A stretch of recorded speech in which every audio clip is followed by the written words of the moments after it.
Present unit में हम discuss कर रहे हैं ट्रिग्नोमेट्री और इसमें सम एप्लीकेशंस ऑफ ट्रिग्नोमेट्री यानी कि हाइट्स एंड डिस्टेंस। जो इंपॉर्टेंट कॉन्सेप्ट्स हैं जैसे angle of elevation, angle of depression, horizontal line, line of site और डिफरेंट एग्जांपल्स और डिफरेंट क्वेश्चंस जो बहुत ही इंपॉर्टेंट है उसको भी हमने डिस्कस किया है। चलिए शुरू करते हैं trigonometry.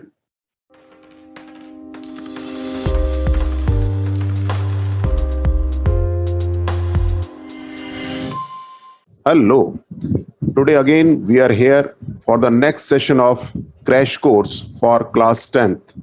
Total revision is going on. Last दो टॉपिक्स हम फिनिश कर चुके हैं और ट्रिग्नोमेट्री हमारा चल रहा है। बेसिक्स हो चुके हैं, एग्जाम्पल्स हो चुके हैं और आज हम सेकेंड टर्म का जो एग्जाम में आने वाला है एप्लीकेशन ऑफ ट्रिग्नोमेट्री उसको हम लेकर चल रहे हैं और ट्रिग्नोमेट्री की जो एप्लीकेशन है उसको लेकर चल रहे हैं। अभी तक जो पार्ट हम कर चुके हैं होप के वो सब आपको क्लियर है। Now we are going further some applications of trigonometry and as per glossary of the terms, ये सारी टर्म्स हमें एकदम क्लियर हैं। हाइट्स एंड डिस्टेंसेस टॉपिक चल रहा है, एग्जांपल्स हमने लास्ट सेशन में किए थे। लाइन ऑफ साइट क्या होता है एकदम क्लियर होना चाहिए। ये आपके सामने ये टर्म हम डिटेल में डिस्कस कर चुके हैं कि अगर आपका एक ऑब्जर्वर है यहां पर और जिस दिशा में वो देखता है this is called as line of sight. ये अगर वो ग्राउंड के पैरेलल एक इमेजिनरी लाइन ले ली जाए तो ये हॉरिजॉन्टल लाइन के साथ जो एंगल बनता है और हमारा जो ऑब्जर्वर है जो नीचे से ऊपर की ओर देखता है तो this angle is called angle of elevation. ये बात हम ऑलरेडी डिस्कस कर चुके हैं। इसी तरह से और डिस्कस्ड की हुई बातें बार बार इसलिए की जाती हैं कि वो आपके दिमाग में एकदम से पैबस्त हो जाएं, एकदम से हमेशा के लिए रहें। इसी तरह से अगर ऑब्जर्वर ऊपर है, यहां से एक इमेजिनरी लाइन आपने ग्राउंड के पैरेलल खींची, इसे आप हॉरिजॉन्टल लेवल पर मान लेते हैं और यहां ऑब्जर्वर जो है वो जमीन पर पड़े किसी ऑब्जेक्ट को देखता है।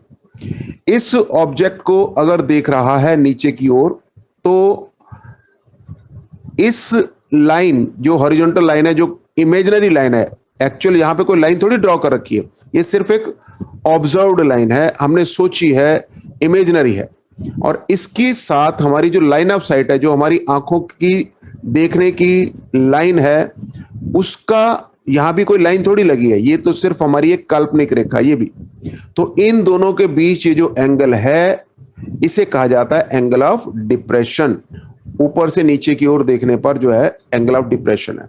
आपको यह बताया था कि अगर आप इन दोनों एंगल्स को कंपेयर करें और अगर मैं इसे थीटा कहता हूं तो यह भी थीटा होगा on the basis of alternate interior angle theorem, क्योंकि ये दोनों पैरेलल लाइंस हैं और ये एक ट्रांसवर्सल उसको काट रही है। तो ज्योमेट्री की जो नॉलेज हम लोगों ने अर्लियर क्लासेस में ली है वो भी हमारी काम आ रही है, जो टर्म्स हम लोगों ने सीखी हैं वो भी हमारे काम आ रही हैं और इन सब टर्म्स के साथ, ज्योमेट्री की नॉलेज के साथ, बेसिक्स के साथ हम लोग आगे बढ़ रहे हैं। और टॉपिक चल रहा है एप्लीकेशन ऑफ ट्रिग्नोमेट्री और यहां चैप्टर नंबर 9। अब हम चलने जा रहे हैं रिवीजन फ्रॉम एक्सरसाइज 9.1 एनसीईआरटी 9.1। अगर आप देखें कि इसमें क्वेश्चन बाय क्वेश्चन जो एग्जांपल्स किए थे, अगर आपने वो बहुत अच्छे से किए हैं पिछले सेशन के, तो ये क्वेश्चंस बहुत ही आसानी से हो जाने वाले हैं, बिलीव मी। फिर भी हम जल्दी जरूर करेंगे लेकिन जल्दबाजी में नहीं करेंगे। ये हमारा एक स्टेटमेंट है कि हम हर काम जल्दी जरूर करेंगे, जल्दबाजी में नहीं करेंगे और वही वादा हम पूरा करते हुए हर काम फटाफट जरूर करने जा रहे हैं। तो देखते हैं। A circus artist is climbing a 20 metre long rope. तो 20 मीटर लॉन्ग रोप क्लाइंब करनी है which is tightly stretched and tied from the top of a vertical pole. अब ये वर्टिकल पोल, तो यहां हमने अकॉर्डिंगली ये फिगर एनसीईआरटी की एज इट इज यूज की है, बिल्कुल वही नॉमेनक्लेचर है, सब कुछ वैसा ही है। ये हो गया आपका वर्टिकल पोल। इसके बाद इसके टॉप के साथ आपने एक रोप को टाइटली टाइट किया है, तो ये आपके पास है रोप, ये वाली। तो एसी इस समय रोप का काम कर रही है, 20 मीटर लॉन्ग है ऐसा दिया हुआ है। जब तक आपकी फिगर यहां नहीं बनती इन क्वेश्चंस को करना संभव नहीं, और जैसे ही आपने फिगर बना ली ये क्वेश्चन करने नहीं पड़ेंगे, खुद ब खुद हो जाएंगे। तो इतने ही आसान है, इसीलिए फिगर बनाने के ऊपर हम लोगों ने पूरा काम करना है, किसी भी तरह से उसमें कोताही नहीं करनी। ठीक है, आगे बढ़ते हैं। उसके बाद हमें एम क्या है, हमारा एम है find the height of the pole. इसको आपने फाइंड करना है। अगर आप इसे h मान लेते हैं तो h is required to be done. हाँ, एक काम और दिया है, if the angle made by rope with the ground level. Ground कहां है, तो ग्राउंड अपने पास ये BC के रूप में ग्राउंड है, और ये दिया हुआ है 30 डिग्री। अब आप देखें नीचे से ऊपर की ओर है, तो एंगल ऑफ एलिवेशन भी माना जा सकता है, ये कहें या ना कहें आपको पता है। Now what is given AC। AC आप देखेंगे तो अपने पास हाइपोटेन्यूज है। What is required AB। AB क्या है, perpendicular.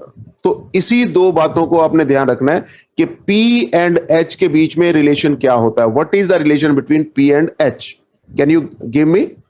Yes Vivek, you are here now, can you give me the answer, what is the relation for P and H।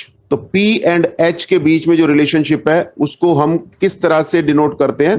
तो अगर आप ये याद करें, PBP, HHB और SCT, साइन कॉस टेन, ये टेबल आपको बिल्कुल अच्छे से रट जानी चाहिए। और आपने देखा P और H का रिलेशनशिप केवल साइन थीटा का है।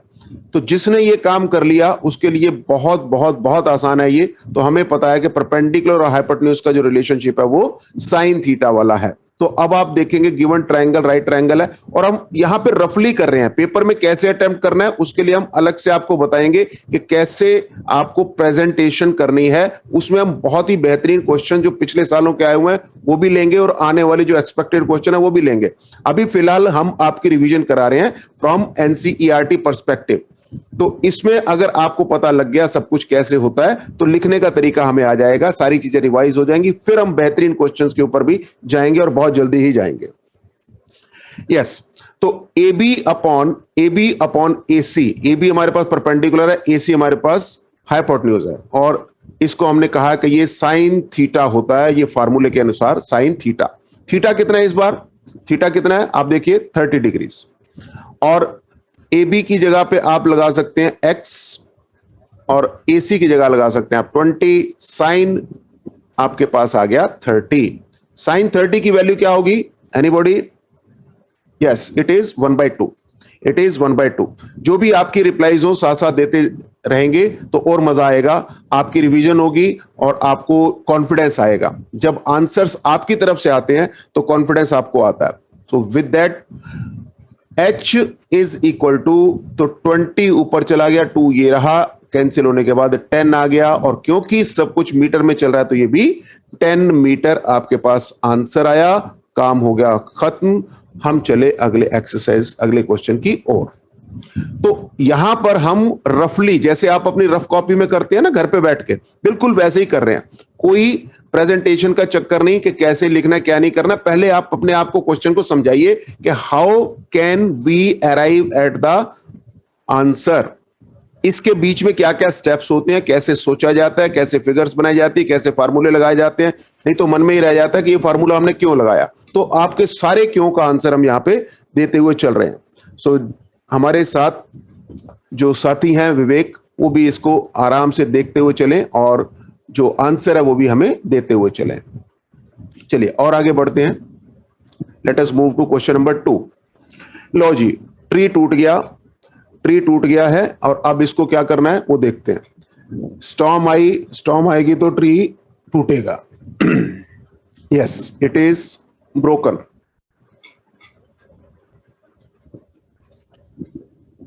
सबसे पहले डायग्राम बनाना जरूरी है, ये आपको पता है।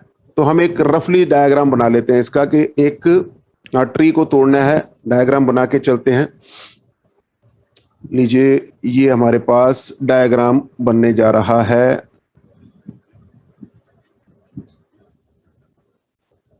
लीजिए ये रफली सा हमने डायग्राम बना लिया।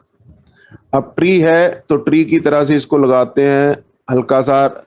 ये सब कुछ मजे लेने के लिए आप बनाइए।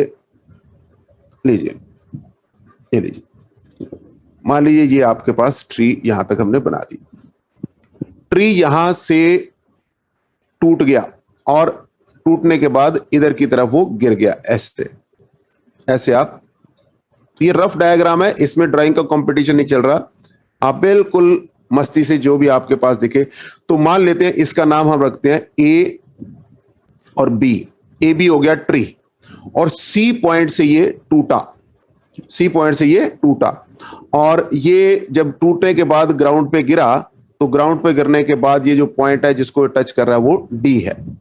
ये फिगर्स हम लेके चल सकते हैं, और क्योंकि जब ट्री खड़ा होता है तो वो 90 डिग्री पर रहता है, तो यहां भी ये है। सारे क्वेश्चंस आपके पास आएंगे, बहुत बेहतरीन तरीके से आएंगे, एक भी क्वेश्चन छूटेगा नहीं, बढ़िया बढ़िया क्वेश्चन रहेंगे। हाँ, जहां कैलकुलेशन का पोर्शन है या जहां हमें लगता है कि आप कर सकते हैं, वो पार्ट हम आपके साथ तुरंत करेंगे। And we are committed to do all the good questions, जो आप सोचते हैं वो भी, और जो इवन आपने सोचे नहीं होंगे लेकिन इंपॉर्टेंट है एग्जामिनेशन पॉइंट ऑफ व्यू से, वो सारे भी हम यहीं पे आपके साथ करने वाले हैं। और आज ही ये बहुत बढ़िया काम होने वाला है। A tree breaks due to a storm. Okay, broken part bends so that the top of tree touches the ground, making 30 degrees. अब ये एंगल आपके पास दे दिया गया है 30 डिग्रीज का, थीटा आपके पास हो गया 30 degrees. The distance between the foot of the tree to the point where top touches the ground is 8 metre. तो ये जो डी पॉइंट है, इसका डेटा दिया हुआ हमें कि ये 8 मीटर है। हमने आपसे पहले रिक्वेस्ट की है कि जब तक आप डायग्राम ना बनाएं, इन क्वेश्चंस को कभी नहीं करना, भले ही आपको आता हो तब भी नहीं करना, अगर मास्टर बनना है तो। और जब आपके मन में अपने आप डायग्राम बनने लगेंगे, तब भी आपने पेपर में डायग्राम बना के ही आना है, तो क्यों ना घर पे बना के चलें। Find the height of the tree. अब हाइट ऑफ द ट्री कहा है, ये बात ध्यान रखनी है। हाइट ऑफ द ट्री का मतलब ए से लेकर और बी तक की दूरी, ये चाहिए अपने को। अभी हमने क्या सोचा है? अभी हमने सोचा है कि ट्री यहां से टूटा, तो एक तो ये हिस्सा हो गया, और फिर ट्री जब इधर को गिरा तो दूसरा हिस्सा ये हो गया। तो इस हिस्से को अगर हम एक्स सपोज कर लेते हैं, इसे हम वाई सपोज कर लेते हैं, तो ये हो गया टोटल मिला के, ये x था, x से ये बेंड हुआ और ये इस तरह से। तो हमारा आंसर क्या होगा? एक्चुअल में x प्लस वाई होगा। ठीक है, यानी हमें x भी कैलकुलेट करना है, हमें y भी कैलकुलेट करना है, और दोनों को प्लस करना है, वो हमारा आंसर होगा। तो सबसे पहले अपना रूट बनाया जाता है कि what we need to do, क्या हमें करना है, और उसके बाद कैसे वो काम चलेगा आगे, कैसे वो काम हो सकता है, उन चीजों को हम अपने साथ साथ डिस्कस करते हुए चलते हैं। नाउ नेक्स्ट टू दैट, अब x या y निकालने के लिए एक ही मेथड है कि अगर आप x फाइंड करना चाहते हैं, तब भी ये किस राइट ट्रायंगल का पार्ट है, तो आपको पता है कि इन ट्रायंगल CBD ट्रायंगल आपको दिख रहा है, x उसका साइड है और db 8 मीटर आपको दे रखा है और एंगल 30 डिग्री पता है। तो अगर किसी भी ट्रायंगल में, राइट ट्रायंगल में एक साइड आपको पता है, एंगल पता है, तो आप बाकी की दोनों साइड निकाल सकते हैं। तो x और y बड़े आराम से निकल जाएंगे। सिर्फ ये है कि हमें प्रॉपर ट्रिग्नोमेट्रिक रेशियो लगानी है। तो x को विद रिस्पेक्ट टू 8 देखना है। x क्या है? हाइपोटेन्यूज है। तो हाइपोटेन्यूज, और db क्या है? db upon CD। db क्या है? db अगर आप देखेंगे तो वो है बेस, और CD क्या है? ये है हाइपोटेन्यूज। तो बेस अपॉन हाइपोटेन्यूज, जब तक आप घर पे हैं ये बना बना के चलें, लिख लिख के चलें, PBP HHB, और ये अपने पास पहला साइन का है, दूसरा कॉस का है, तीसरा टेन का। तो बेस अपॉन हाइपोटेन्यूज आप खुद वेरीफाई करते हुए चलें कि ये कॉस थीटा के बराबर होगा। जब तक ये चीजें आपके मन से ना आने लगे तब तक आप लिख के चलें, जैसे ही मन से आने लगे आप डायरेक्ट यूज कर सकते हैं। अब dB की वैल्यू 8, CD की value x equal to cos कितना 30, कॉस कितना 30, कॉस 30 कितना होता है? ये सारी वैल्यूज अब आपको रट चुकी होनी चाहिए, तुरंत आपको देखते ही पता लग जानी चाहिए। अगर ऐसा आप कर पाए तो आपकी स्पीड बनेगी। ठीक है, ये आपके पास ऐसे आ गया।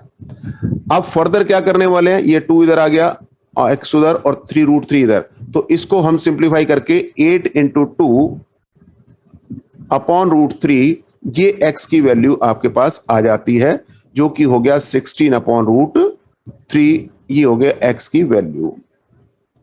लेकिन क्या x की वैल्यू से क्वेश्चन खत्म हो जाता है? नो, x की वैल्यू से क्वेश्चन खत्म नहीं होता, क्योंकि हमें क्या चाहिए, x प्लस वाई। शुरू में हमने डिसाइड कर लिया था, अगर बच्चे गलती करें तो यहां पे x पे ही वो आंसर लिख के खत्म कर देते हैं, लेकिन no, we have not done that decision, we have taken the decision that we will find y also. y क्या आएगा? तो y आप देखिए, ट्राइंगल वही है CBD, y क्या है CB, और 8 क्या है BD। CB यानी कि परपेंडिकुलर, BD यानी कि base, perpendicular upon base, perpendicular upon base, ये देखिए ये tan थीटा वाला फार्मूला है, तो यहां पर लगेगा tan थीटा। तो अब आपके दिमाग में ये सारी चीजें जरूर आ रही होंगी कि कभी ये कॉस हो जाता है, कभी साइन होता है, कभी tan होता है, कब लगाना है। तो ये काम आपको क्वेश्चन खुद बताता है कि हमें कौन सा थीटा यूज करना है। रटना कुछ नहीं है, समझ लेना है। जब आपको समझ में आ गया, ट्रिग्नोमेट्री से आसान टॉपिक कोई नहीं है। समझने तक हम आपको ये सारी चीजें बार बार बताने की कोशिश करेंगे। जब आपके मन से सारी आवाजें आने लगेंगी, आपको ये करना नहीं पड़ेगा, पढ़ते ही हो जाएगा। सबसे आसान क्वेश्चन होंगे, पेपर में आप इनको जाके ढूंढेंगे। CB क्या है y, BD क्या है 8, और tan थीटा क्या है 30 डिग्रीज। y अपॉन 8 tan 30 क्या होता है 1/√3। अब y की वैल्यू क्या आ गई 8 अपॉन √3। लीजिए, सब कुछ मीटर में चल रहा है, तो ये भी मीटर में होगा, ये भी मीटर में होगा। ठीक है, x आ गया, y आ गया। आंसर कैसे आना था? शुरू में डिसीजन ले लिया था x प्लस वाई। तो अब आप कहेंगे the height of tree, height of tree ये पूरी थी ना, तो हाइट ऑफ ट्री, तो आप लिखेंगे now height of the tree, तो वो आ जाएगा 16 अपॉन √3 प्लस 8 अपॉन √3। सॉल्व कर लीजिए, एलसीएम बहुत सिंपल है, तो 24 अपॉन √3 ये आंसर हो गया। आप यहां छोड़ना चाहें छोड़ सकते हैं, आगे बढ़ना चाहें तो थोड़ा सा और अच्छा लगता है कि √3, क्योंकि डिनोमिनेटर में इरेशनल नंबर है तो अच्छा नहीं लगता थोड़ा सा है। तो क्या करेंगे हम, √3 से मल्टीप्लाई किया, नीचे 3 हो गया 24, और ये √3। बच्चों की तरह कर रहे हैं, ये सारी कैलकुलेशन है, आप आराम से वैसे भी कर सकते हैं। तो 8√3 आपका फाइनल आंसर हो गया। 8√3 आंसर लगाइए, और ये मीटर्स हैं, मीटर भी लिखिए, और ये आपका काम ओवर एंड आउट। तो 8√3 is height of the tree before it was broken, टूटने से पहले का इसका ये था।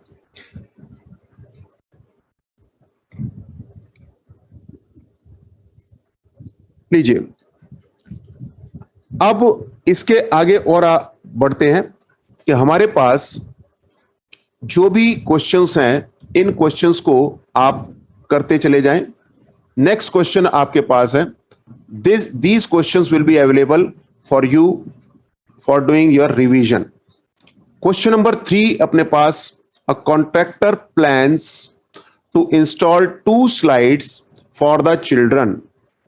ठीक है, a contractor plans to install 2 slides for the children. ठीक है, अब इस क्वेश्चन में बहुत सारी जगह गिर गई है, तो क्या करते हैं, थोड़ी सी जगह बना लेते हैं।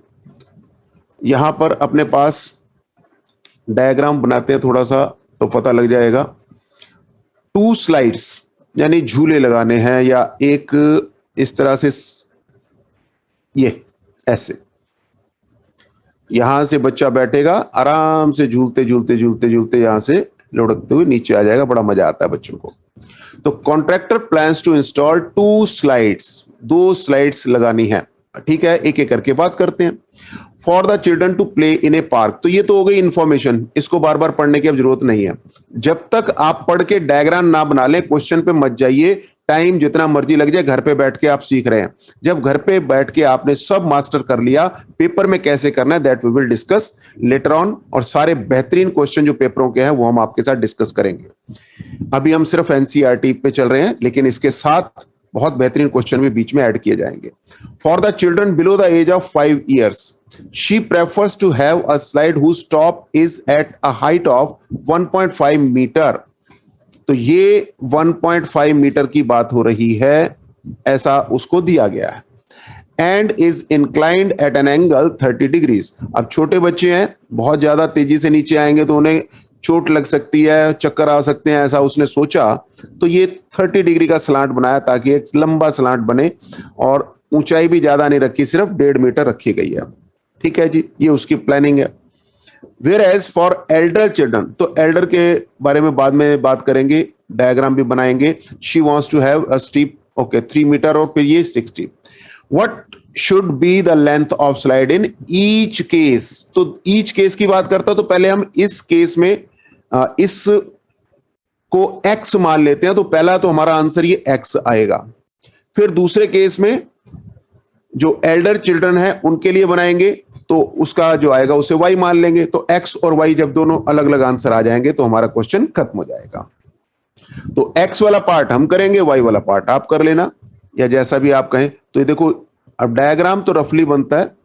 दूसरे में इसने यहां पे 60 डिग्री दिया है और इसकी हाइट दिया 3। मैंने ये डायग्राम टू दी स्केल नहीं बनाया, तो 3 भी आपको 1.5 से छोटा लग रहा है बल्कि, लेकिन नो इश्यू एट ऑल। सिर्फ आप उसका थीम समझे, एक रफ सा डायग्राम बनाए। तो ये हो गया, जो आपके छोटे बच्चे हैं 5 साल से छोटे वाले हैं, उनके लिए इस x को निकालना है। तो आप जाने 1.5 क्या है, परपेंडिकुलर। x क्या है, हाइपोटेन्यूज। p अपॉन h क्या होता है, साइन थीटा होता है। ठीक है, थीटा कितना है, 30 डिग्रीज। अब इसको सॉल्व करना कोई मुश्किल नहीं। 1.5 upon x is equal to sine 30 1/2। Solve कीजिए, तो x की वैल्यू क्या आ गई, 3 क्या मीटर।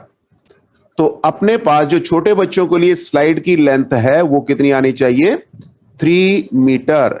क्या आनी चाहिए, 3 मीटर। ओके, और इसी तरह से अगर आपके पास, ये बड़े बच्चों की बात कर रहा है, एल्डर चिल्ड्रन की बात कर रहा है, तो इसमें आपको बिल्कुल यही 3 अपॉन y करना है। साइन में 60 हो जाएगा, सिंप्लीफाई करना बिल्कुल उसी स्पीड से, 3 अपॉन y, इसकी रूट 3 अपॉन 2 हो जाएगी वैल्यू, और फिर सिंप्लीफाई कर लीजिए फटाफट। 6 upon root 3 equal to y। अब इसको ऐसे छोड़ना है तो आपकी इच्छा, लेकिन अगर थोड़ा सा आप रूट 3 से मल्टीप्लाई कर लेते हैं तो वो क्या होगा, 6 रूट 3 अपॉन 3, ये कैंसिल हो गया 2। तो कुल मिला के 2 रूट 3, ये आगे वैल्यू किसकी, y की। 2 रूट 3, ये वैल्यू आगे किसकी, y की। अब रूट 3 की वैल्यू कई क्वेश्चंस में दी होती है। रूट 3 की वैल्यू कितनी दी होगी, 1.73 दी होगी या 1.732 दी होगी। इन दोनों में से कोई भी वैल्यू दी हो, आप उसको लगाएं और उस हिसाब से कैलकुलेशन करके आंसर दे दें। अभी यहां पे नहीं दी हुई है तो आप क्वेश्चन को यहीं पे छोड़ सकते हैं, 2 रूट 3 मीटर आंसर। ठीक है, चलिए please note so that we can move to next question. हम स्पीड से बढ़ रहे हैं अपनी रिवीजन में।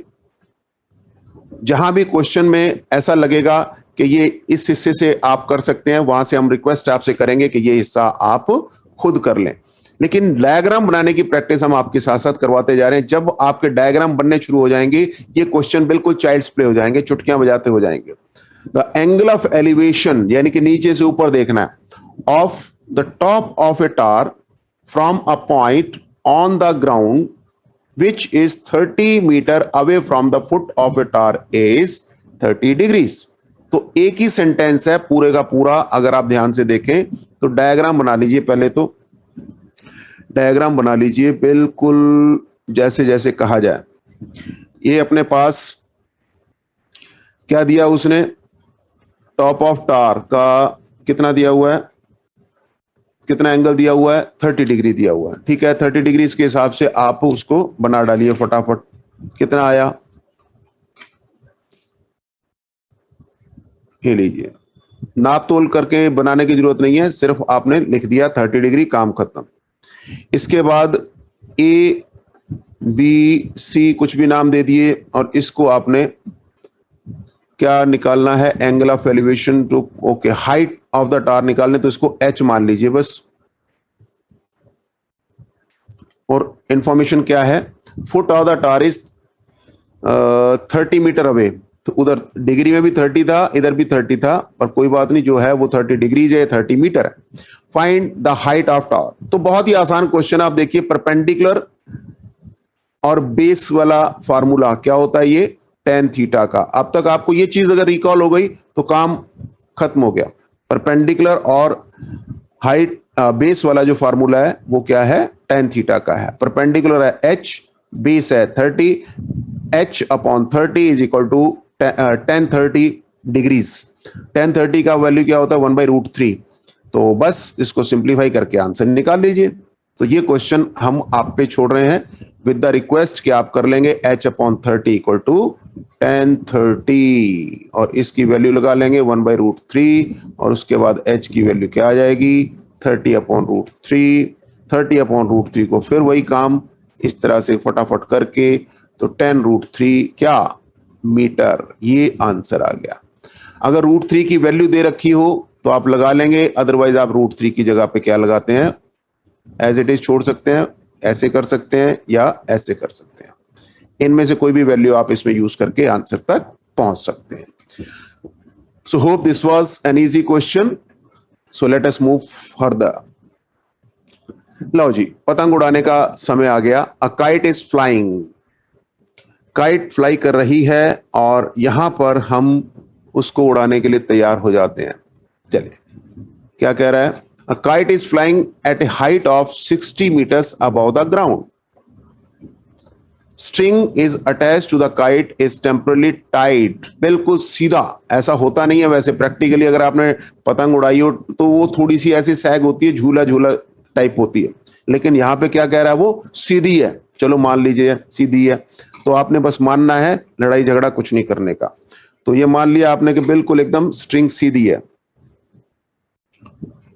लो जी, ये सीधी स्ट्रिंग है, तो ये पतंग को उड़ा देते हैं। अभी यहाँ पे काइट को उड़ा देते हैं। Kite is flying at a height of 60 metre above the ground, तो ये वाली वैल्यू दे रखी है, ये h 60 मीटर दे रखा है, हाइट है ये। अब यहां पे काइट है, और ये इसकी स्ट्रिंग है, स्ट्रिंग, डोर, सबने उड़ाई होगी, I am sure. The string attached to the kite is temporarily tied to a point on the ground. The inclination of the string from ground is 60 degrees. लीजिए, ये 60 डिग्रीज है भाई। Find the length of the string assuming that there is no slack in the string. वो कह रहा है कि कोई स्लैक नहीं है, कोई डोर ऐसे ऐसे करके जाती है, कई बार आपने देखा होगा, थोड़ी सी सैग हो जाती है ऐसे ऐसे, लेकिन ये क्या कह रहा है कि कोई सैग नहीं है इसमें, कोई स्लैक नहीं है, सीधी की सीधी डोर ऐसे है। प्रैक्टिकली तो नहीं होता, लेकिन थ्योरेटिकली जब वो कह रहा है तो मान लो भाई, है ना, लड़ाई नहीं करनी। तो इस बात को आप मान लीजिए। अगर वो नहीं भी लिखता तब भी आप मान के चलिए कि कोई स्लैक नहीं है। पेपर में भी मान लो उसने नहीं भी लिखा स्लैक नहीं है, स्लैक है कुछ भी, तो वो आपने एज्यूम करके चलना है कि स्लैक नहीं है, क्योंकि वो लिखे ना लिखे क्वेश्चन तभी होगा, नहीं तो होगा नहीं। आप एक ट्रायंगल की बात कर रहे हैं, इस तरह से कर्व की बात नहीं कर पाएंगे। चलो, इसका नामकरण कर देते हैं। तो P Q R, P Q R, हमें क्या चाहिए, find the length of string, यानी हमें चाहिए पी आर, और हमारे पास है क्या, P Q. P Q upon P R, perpendicular upon hypotenuse, perpendicular upon hypotenuse, P upon H, sine theta वाला रिलेशन होता है। तो ये फटाफट आप बताते जाएं कि कौन सा रिलेशन होता है। अगर रिलेशन आपको पता लग गया तो काम बड़े आराम से, बड़ी मस्ती से हो जाने वाला है। तो पी क्यू क्या है, पी क्यू क्या है, P Q is 60 and string की लेंथ को अगर आप x भी मान लेते हैं तो अपॉन पी आर हो गया, x equal to sine 60 degrees, sine 60। अब यहां पर साइन 60 की वैल्यू क्या है, √3/2। x निकालना है, 2 उधर गया, √3 इधर आया, x उधर गया। तो ये सब फटाफट आप करते जाइए बिल्कुल आराम से। ये x की वैल्यू आ गई, √3 नीचे हो ऊपर नीचे फटाफट √3 से कर लो ताकि और अच्छा हो जाए। ये हो गया 3 इससे कटा तो आपके पास आ गया 20 इंटू 2 40 √3। ये आ गई वैल्यू किसकी, x की। x क्या था, लेंथ ऑफ स्ट्रिंग। तो ये आपका आंसर हो गया, ये आंसर हो गया इतने मीटर। लेकिन अगर √3 की वैल्यू डाल के करना है तो √3 की वैल्यू डाल के कर लो, अदरवाइज यहीं पे छोड़ के आप क्वेश्चन को आगे की ओर बढ़ सकते हैं। ठीक है, चलिए और आगे बढ़ते हैं बेटा। बस आपसे एक ही रिक्वेस्ट है कि जैसे जैसे कहते जाएं वैसे वैसे आप फटाफट रिवीजन करते जाएं और आप देखेंगे कि बहुत जल्द आपकी रिवीजन हो जाएगी। और यहां पर हमारे पास जो भी है सब आपके लिए है, एवरीथिंग इज अवेलेबल, डिपेंड्स के हु रिक्वायर्स व्हेन। तो ये चैनल आपके पास अवेलेबल है, आप जब चाहें अपने ईज पर आए और काम को खत्म करें। Question 6, 1.5 meter tall boy is standing at some distance from 30 meter tall building। अब एक बिल्डिंग को ले लीजिए, पहले तो एक आपके पास बिल्डिंग है, पहले डायग्राम बनाते हैं। ये लीजिए मैंने बिल्डिंग को बना दिया, कितनी है ये, 30 मीटर टॉल है। और इससे कुछ दूरी पर एक कौन खड़ा है, बॉय खड़ा है। बॉय की हाइट क्या है, 1.5 मीटर टॉल है, 1.5 मीटर टॉल है। नाप तोल नहीं करनी, अंदाजे से ही बना देना है। तो 1.5 मीटर हो गया ये बॉय है। अब आगे की कहानी पढ़ते हैं। 1.5 meter tall is standing at some distance from this, okay, the angle of elevation from his eyes। तो अभी ये मान लीजिए कि आईज बिल्कुल यहां से टॉप पे ही हैं और एंगल ऑफ एलिवेशन मतलब नीचे से ऊपर की ओर देखना है। लेकिन ऊपर की ओर तो देखना है, यहां पर जमीन के समानांतर ग्राउंड के पैरेलल एक लाइन आपको सपोज करनी है। ये भी लाइन आपने सपोज की, ये तो होगी हॉरिजॉन्टल लाइन, ये हो गया लाइन ऑफ साइट। ये सारी बातें हम ऑलरेडी डिस्कस कर चुके हैं। The angle of elevation from his eyes to the top of building increases from 30 to 60 as he walks towards the building. Okay, तो पहले उसने देखा टॉप ऑफ द बिल्डिंग को तो वो 30 डिग्रीज दिखाई दे रहा था। फिर उसने क्या किया, उसने सोचा कि अब इस बिल्डिंग की तरफ थोड़ा थोड़ा चलते हैं। अब वो चलना शुरू हो गया, चलते चलते चलते चलते यहां पहुंच गया, एक और पॉइंट पे पहुंच गया। इस पॉइंट पर फिर दोबारा से उसने बिल्डिंग की टॉप को देखा। तो बिल्डिंग की टॉप को देखा तो उसका जो एंगल ऑफ एलिवेशन था, नीचे से ऊपर देखने वाला एंगल था, वो 60 डिग्रीज हो गया है, ऐसा दिया गया। तो the angle of elevation from his eyes to the top of the building increases from 30 to 60। पहले 30 था, अब 60 हो गया, बढ़ गया। As he walks toward the building, find the distance he walks. तो आपको क्या फाइंड करना है, यहां से लेकर और यहां तक की दूरी को फाइंड करना है। बस ये है क्वेश्चन आपका। अभी तक ये क्वेश्चन आपने रफली अपने हिसाब से बनाया, ठीक है, कोई प्रॉब्लम नहीं।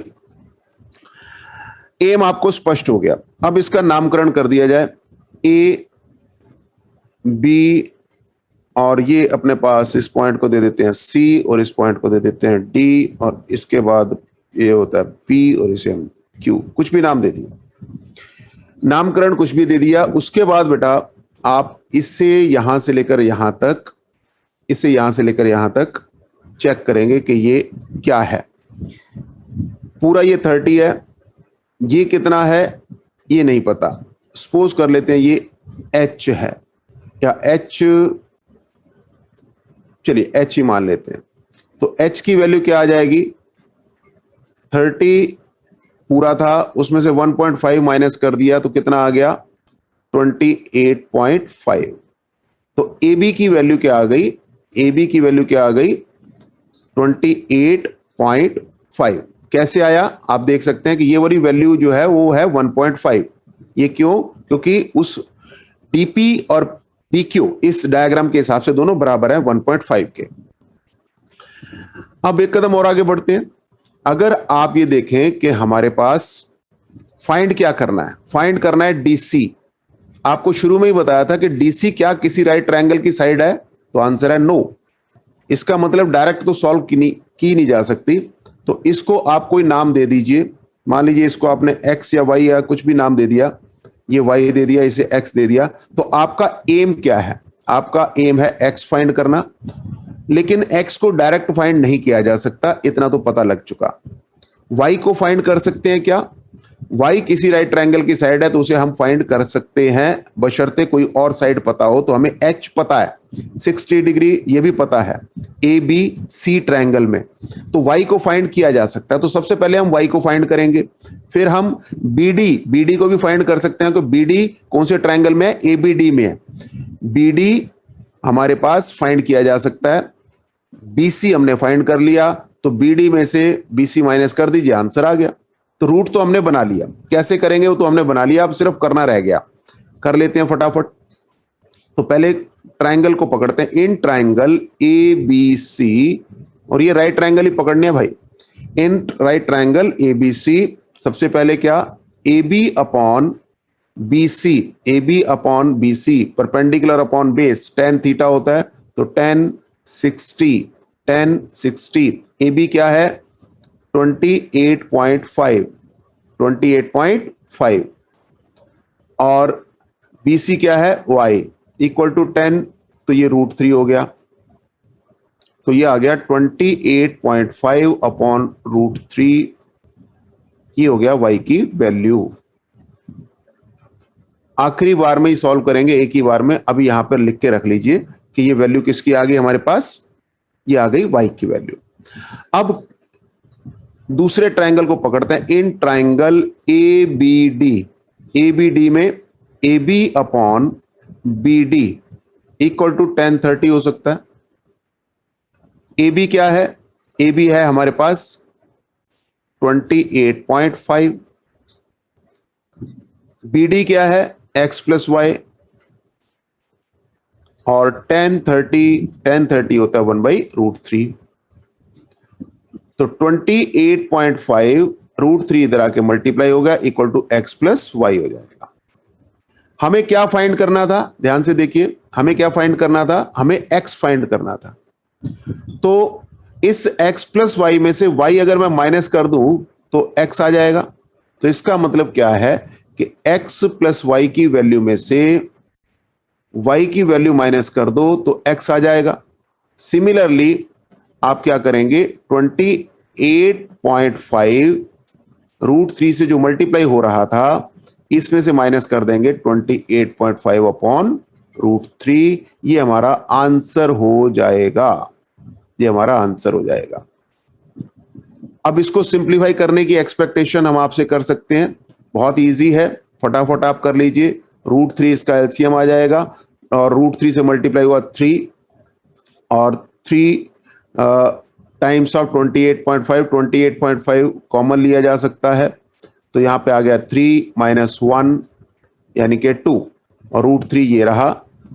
2 टाइम्स ऑफ 28.5 तो 57 आपके पास आया अपॉन √3 से मल्टीप्लाई किया जा सकता है ऊपर नीचे, ये भी आपको पता है। ये बन गया 3, 19 से कट जाएगा 19 √3, तो ये 19 √3 आपके पास क्या आ रहा है? ये क्वेश्चन नंबर 6 का आंसर।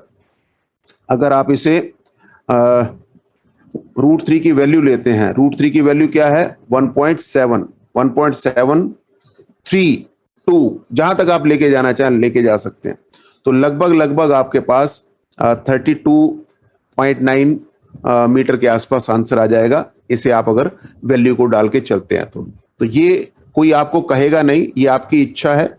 अगर वहां नहीं दिया हुआ आप यहां छोड़ के चल सकते हैं, कोई प्रॉब्लम नहीं है। 90 √3 आपका आंसर माना जा सकता है।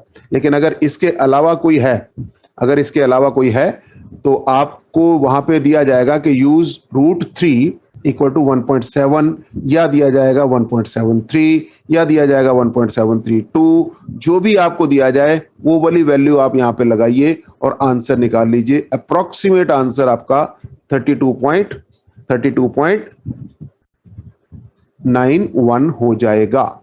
Yes, welcome Parth, welcome. So जो हमारे पास एग्जाम्पल चल रहा है, hope this is very much clear. ये बहुत ही इंपॉर्टेंट एग्जाम्पल है। क्वेश्चन नंबर 6 जो आपका एनसीईआरटी का है, we discussed. Let us move further. Next question पे चलते हैं। शुरू से देखिएगा कि क्या इसके अंदर हो सकता है। जब तक आपका यहां ना बने एग्जाम्पल या आप पिक्चर ना बना पाए, तब तक आपने क्वेश्चन को करना नहीं शुरू करना, कितना भी आसान क्वेश्चन क्यों ना हो। और बिलीव मी, अगर आप इन डायग्राम्स को बना लेंगे तो आपके मन से अपने आप आंसर आएगा कि इसका आंसर ये होगा। रूट भी अपने आप बनेगा, फार्मूला कौन सा यूज करना है ये भी अपने आप पता लगेगा। आपको सिर्फ इसको पढ़ के डायग्राम बनाना है, दैट्स इट। तो प्रैक्टिस कीजिए डायग्राम बनाने की और कुछ नहीं करना, बाकी सारा आपका माइंड अपने आप कर लेगा। So my friends, you better understand all the things from this point of view. एक पॉइंट है, ग्राउंड पर एंगल ऑफ एलिवेशन की बात हो रही है। Bottom and top of transmission tower fixed at the top of 20 metre high building are this end this. तो from a point on the ground, angle of elevation की बात कर रहा है तो नीचे से ऊपर की बात होगी। लीजिए, तो यहां पर एक पॉइंट फिक्स कर देते हैं, टावर की बात कर लेते हैं। अब ये डेटा जो भी दिया उसको बीच में डाल दीजिए। From a point on the ground, इसका नाम भी डाल लीजिए। पॉइंट डाल दिया सी, और सपोज ये बी और ये ए हो गया, और एक और पॉइंट ले लेते हैं, डी ले लेते हैं। चलिए, transmission tower fixed at the top of a 20 metre high building. तो ये तो हो गई मेरी ए बी नाम की बिल्डिंग, ये हो गई मेरी बिल्डिंग। आपने देखा होगा अक्सर बिल्डिंग के ऊपर एक टावर वगैरह लगे होते हैं एंटीना वगैरह लगाने के लिए, तो ये हमने उसके ऊपर एंटीना लगाने के लिए अलग से लगा दिया। तो ये 20 मीटर इसकी हाइट दे रखी है पहले से बिल्डिंग की। ये डायग्राम बनाइए पहले रफली सा। उसके ऊपर ट्रांसमिशन टावर लगाया, ये ट्रांसमिशन टावर मेरा ये है, ये वाला।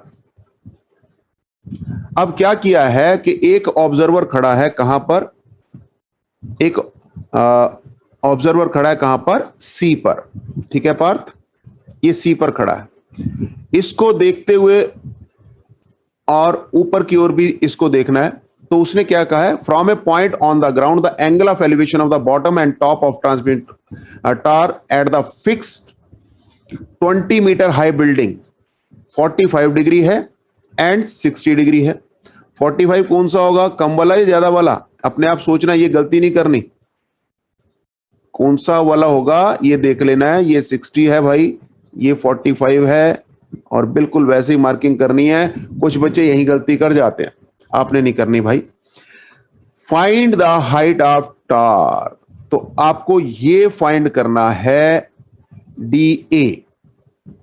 पर क्या डी ए मैं डायरेक्ट फाइंड कर सकता हूं? इसका उत्तर है नो। क्यों? क्योंकि डी ए डायरेक्ट किसी भी ट्रायंगल, राइट ट्रायंगल की साइड नहीं है। ट्रायंगल की साइड तो है, लेकिन राइट ट्रायंगल की साइड है क्या? तो उत्तर है नहीं। जब तक ये डायरेक्ट किसी राइट ट्रायंगल की साइड नहीं है, तब तक इसे डायरेक्ट सॉल्व नहीं किया जा सकता। तो इसे इनडायरेक्ट सॉल्व कैसे करना है वो देखते हैं। तो सबसे पहले आप इसका नाम कुछ भी रख लीजिए। मान लीजिए इसका नाम आपने रख लिया एक्स। तो बीसी, क्या मैं बीसी फाइंड कर सकता हूं? यस, क्योंकि ए बी मुझे पता है, बीसी में फाइंड कर सकता हूं। एंगल 45 डिग्री मुझे पता है। तो सबसे पहले तो मैं बीसी फाइंड कर लूंगा। उसके बाद बीसी का यूज करके मैं बीडी फाइंड कर सकता हूं, क्योंकि ट्रायंगल बीडीसी में अगर एक साइड पता है बीसी और 60 डिग्री भी पता है, तो मैं बीडी को भी फाइंड कर सकता हूं। और बीडी अगर मुझे पता लग जाए उसमें से मैं ए बी को माइनस करूं तो हमारे पास ए डी आ जाता है और ये मेरा आंसर होगा। तो देखिए आंसर के लिए पहले रास्ता बनाना जरूरी है। How to do this question, जब रास्ता बन गया मेरी आंखों के द्वारा तो उसके बाद कोई मुश्किल नहीं है, directly we can arrive at answer very systematically. तो अब हम चलने जा रहे हैं, अपने उस एल्गोरिथम को पूरा करने जा रहे हैं। इन ट्राइंगल, कौन सा ट्राइंगल है ये? In triangle A B C, in right triangle की बात हो रही है सारे, in right triangle A B C. Attempt करने का वे हम बाद में डिस्कस करेंगे। अभी हम ये है कि अपनी रफ कॉपी पे कैसे करते हैं ये आपके साथ शेयर कर रहे हैं, आप भी बिल्कुल रफली करते चले जाइए। एक बार क्वेश्चन क्लियर हो गया, अटेम्प्ट करने का मेथड, बेहतरीन क्वेश्चंस पिछले सालों के और नेक्स्ट जो इंपॉर्टेंट है उन सबको हम यही प्लेटफॉर्म पे डिस्कस करेंगे immediately after the revision of book. A B अपने पास परपेंडिकुलर है, बी सी अपने पास बेस है। A B upon B C, perpendicular upon base क्या होता है? Tan theta. ए बी क्या है? 20, बी सी क्या है? एक्स, और 1045 डिग्री। 1045 डिग्री की वैल्यू क्या होती है? 1। तो फटाफट ये सारी वैल्यूज आपके पास से आ जानी चाहिए अब बिना टाइम लगाए। जितना टाइम आप बचाओगे उतना ही आपका पेपर जल्दी होने वाला है। तो ये आ गई x की वैल्यू 20, x मतलब बेस आ गया 20। मीटर में चल रहा है सब मामला, तो ये भी मीटर में ही होगा। अब हमने शुरू में डिसाइड कर लिया था कि हमें रूट क्या लेना है। अब हम जा रहे हैं in triangle D B C, D B C, D B C, D B C, D B upon B C, perpendicular upon base, फिर वही टेन थीटा वाली बात हो रही है। लेकिन थीटा इस केस में क्या है? थीटा इस केस में 60 डिग्री है, ध्यान से देखिएगा 60 डिग्री है। तो डीबी तो वही रहेगा, एच डीबी हो गया एच प्लस 20, और बीसी क्या है? बीसी क्या है हमारे पास? 20 और 10 60। ये सारी वैल्यूज आप इसमें डाल दीजिए। h plus 20 upon 20 equal to √3, और सिंप्लीफाई कीजिए। h प्लस 20 इक्वल टू 20√3, और h अगर आपने फाइंड करना है तो 20√3 माइनस 20, 20 कॉमन हो गया, √3 माइनस 1 मीटर आंसर। आप यहां पे छोड़ सकते हैं आंसर। और अगर आपका दिल कर रहा है कि थोड़ा और आगे बढ़ना है तो आप √3 की वैल्यू डाल के कर लीजिए, अदरवाइज अगर नहीं दिया हुआ तो आप यही आंसर देके बढ़ सकते हैं। There is no problem at all. ठीक है, तो जहां आपकी इच्छा हो वहां पे आप कर सकते हैं। अगर √3 की वैल्यू पेपर में कहा गया कि आप डालिए 1.73 या 1.732, तो उसके अकॉर्डिंग आपने चलना है। नहीं दिया है तो आप यहां छोड़ सकते हैं, no problem at all. So hope this question is clear to you. जो भी है आपकी रिस्पॉन्सेस आप मार्क करके चल सकते हैं। Now it is question number 9। Now it is question number 9। Angle of elevation of the top of A building from the foot of tower is 30 degrees. ठीक है, तो क्या दिया हुआ है ध्यान से देखना है। क्वेश्चन नंबर 9 आपके पास है।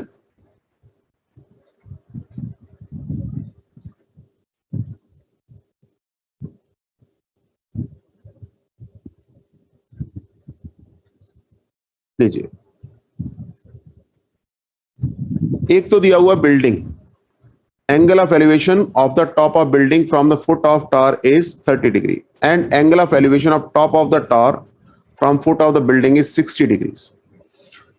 तो इसके बाद टावर जो है वो 50 मीटर हाइट है, तो ये हो गई टावर, ये हो गई 50 मीटर वाली, और ये हो गई बिल्डिंग, और इसका नाम कुछ भी रख लो, चलो ए बी रख लेते हैं, और इसके बाद इसे सी डी रख लेते हैं।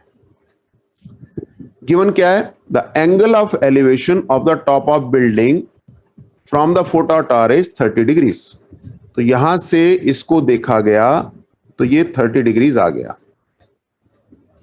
यहां से इसको देखा गया तो ये आपके पास 60 डिग्रीज आ गया। अब क्या करना है हमने? अब हमने सिर्फ इसको फाइंड करना है।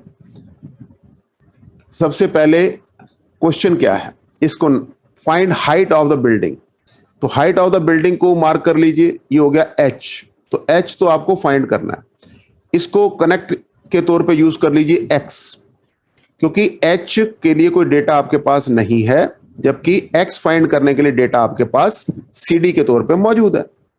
तो सबसे पहले क्या करेंगे, cd upon bd,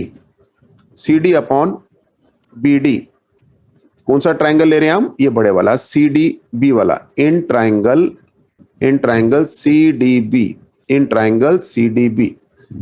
CD upon BD क्या आएगा, CD अपॉन DB यानी कि 50 अपॉन x, और एंगल क्या है अपने पास 60, परपेंडिकुलर अपॉन बेस 60, आ गया √3, 50 equal upon √3 equal to x। तो x की वैल्यू आपने फाइंड कर ली। अब इस वैल्यू का इस्तेमाल 50 अपॉन √3 जो वैल्यू आपने निकाली है, इसका यूज करके आप इसे फाइंड कर सकते हैं।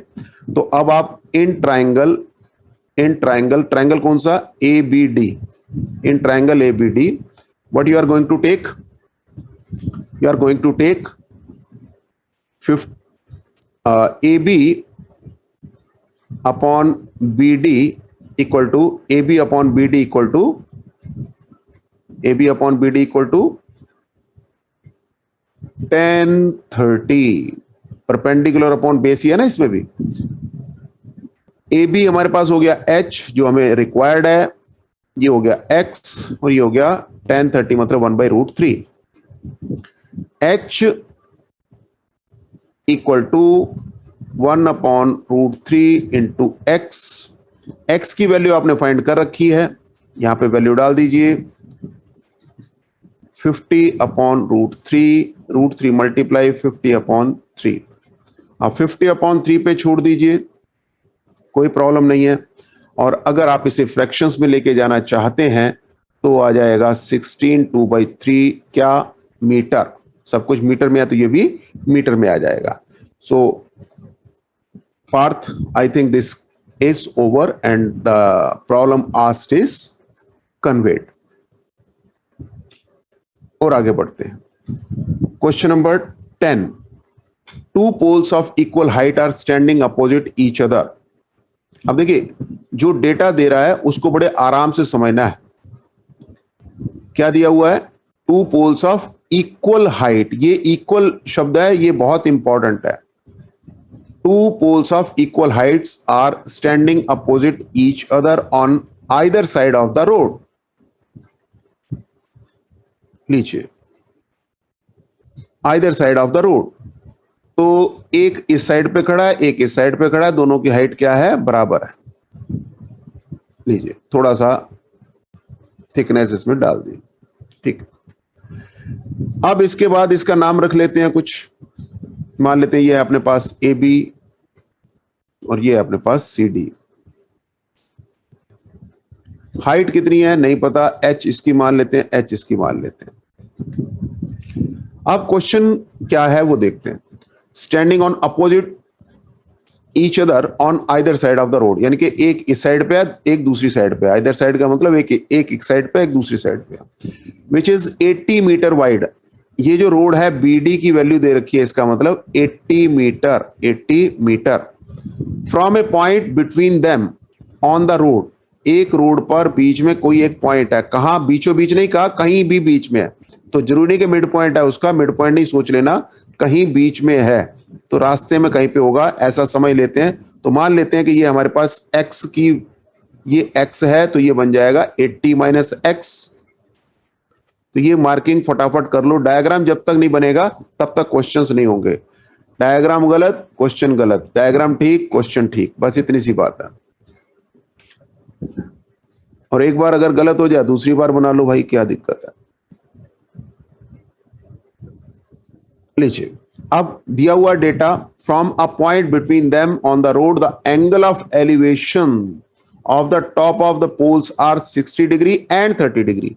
एक 60 डिग्री है तो ज्यादा वाला 60 डिग्री होगा, कम वाला 30 डिग्री होगा। कौन सा कम है कौन सा ज्यादा ये नहीं पता अपने को बस। तो हमने ऐसे ही आर्बिट्रेरली एक वैल्यू ले ली x, उस पॉइंट का नाम भी रख लो, इस पॉइंट का नाम हमने रखा E, तो A B C D E पूरा हो गया। Now find the height of the pole and the distances of the point from the poles.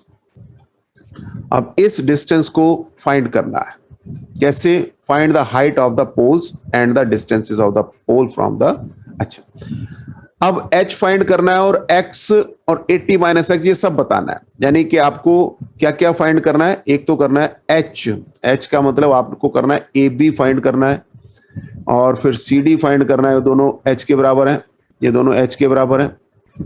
और दूसरा आपको फाइंड करना है AE और ED, ये सब भी बताने हैं। Find the height of the pole and distances of the point from the poles, ये भी बताने हैं ना, इसलिए। लेकिन ये तो हम पहले ही फाइंड कर लेंगे। कैसे करेंगे इसको जरा ध्यान से देखते हैं। क्वेश्चन बड़ा मजेदार है, पेपर में आने लायक है, इसलिए इसको आराम से इत्मीनान से बना के चलिए। In triangle ABE, in triangle ABE, AB upon BE, AB upon BE, AB क्या है? AB क्या है? H, AB क्या है? H, BE क्या है? X, H upon X, H upon X क्या आया? 1060, 1060, H अपॉन X 1060, 1060 क्या होता है? √3, H equal to √3x, √3x।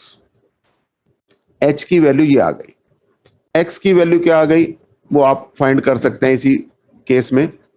तो h upon √3 equal to x, ये हम फाइंड कर सकते हैं। ओके, इसके बाद 80 माइनस एक्स। अब दूसरा ट्राइंगल हमारे पास कौन सा है? In triangle CDE, CD upon ED equal to 1030। CD कितना है? H, ED कितना है? 80 minus X equal to 1 upon √3। Simplify कर लेते हैं। h into √3 equal to 80 minus X. x फिर अलग से कर लीजिए, x को आइसोलेट कर लेते हैं, तो x को उधर ले गए, इसको इधर ले आए, तो x क्या आ गया? 80 माइनस √3h। आराम से चलना है, कोई जल्दी नहीं करनी। क्या हम x की वैल्यू फाइंड कर सकते हैं? h को एलिमिनेट कर लीजिए, x दोनों में कॉमन है, तो दोनों वैल्यू h की टर्म में फाइंड की जा सकती है। तो आप क्या लिखेंगे? h upon √3 is equal to 80 minus √3h। अब √3 से मल्टीप्लाई करते जाओ, h is equal to 80 √3 minus 3h, 3h उधर जाके 4h हो जाएगा, ये 4h इक्वल टू 80 √3, h आ गया 20 √3, h क्या आ गया? 20 √3। तो पहला काम अपना खत्म हो गया, हाइट निकालनी थी, हाइट हमने फाइंड कर दी, लीजिए h आ गया। लेकिन इसके साथ साथ x भी निकालना था, ताकि हम डिस्टेंस बता पाए कि वो पॉइंट जहां से ये हमने सारी ऑब्जर्वेशंस की हैं वो पोल्स से कितनी कितनी दूरी पर वहां पर है। तो उसको कैसे निकालेंगे? तो उसके लिए हमें x निकालना होगा। x कैसे निकाला जा सकता है? तो आप किसी भी इक्वेशन में डाल लीजिए। हमारे पास इक्वेशन क्या है? x की वैल्यू क्या थी? देखिएगा, x की वैल्यू क्या थी? h upon √3। x क्या था? h upon √3। h की वैल्यू हमने क्या निकाली है? h की वैल्यू अभी हमने निकाली है 20 √3, 20 √3, और इसको √3 से डिवाइड कर देंगे तो क्या आ जाएगा? 20। क्या आ गया? 20। तो आप ये समझ लीजिए कि ये 20 मीटर दूर था, तो ये 80 माइनस 20 यानी कि 60 मीटर दूर रहा होगा। तो अब आप पूरा आंसर दे सकते हैं। The height of the tower is The height of the tower is 20√3 meter. And now, Pawan, welcome to the session. Whatever we have explained is very important. You please go through that. और question number 10 आपके सामने हुआ है. H की value हमने calculate की है और इसके साथ साथ हमने कैलकुलेट किया है BE और ED. तो पवन हमारे साथ हैं. पवन भी इस बात को बड़े अच्छे से अपने पेपर में कर पाएंगे और इन क्वेश्चंस को बहुत ही कॉन्फिडेंटली आपने अटेम्प्ट करना है. चलिए अब नेक्स्ट क्वेश्चन पूरा साथ साथ मिलके चलते हैं.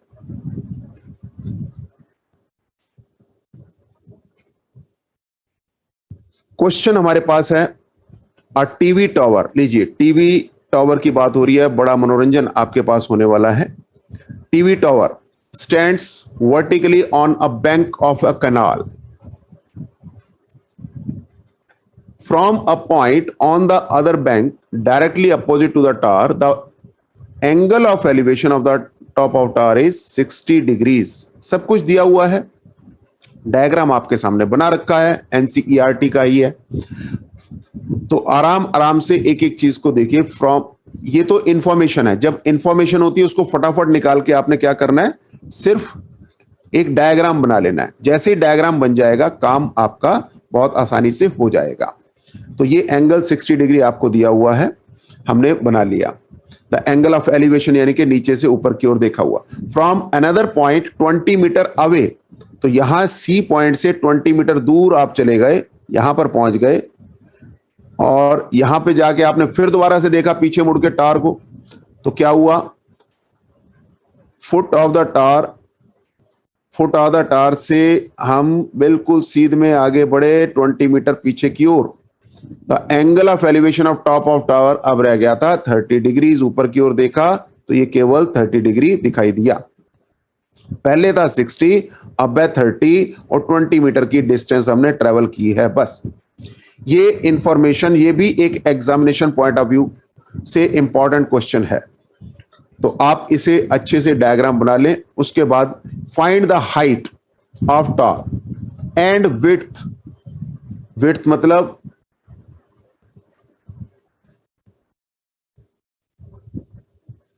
ये इंफॉर्मेशन सारी आपको कैलकुलेट करनी है, BC कैलकुलेट करना है. सबसे पहले आप इसे एक एज्यूम कर लें कि ये आपके पास हाइट को H ले लिया जाए. तो क्या इस H को डायरेक्ट निकाला जा सकता है? तो डेफिनेटली नॉट, क्योंकि H जहां पर है उसमें कोई भी side of the right triangle अपने पास नहीं है. तो ये डबल स्टेप वाला है. इस तरह के हम कई एग्जांपल पहले भी ले चुके हैं. Yes Pavan, so we can go ahead with that.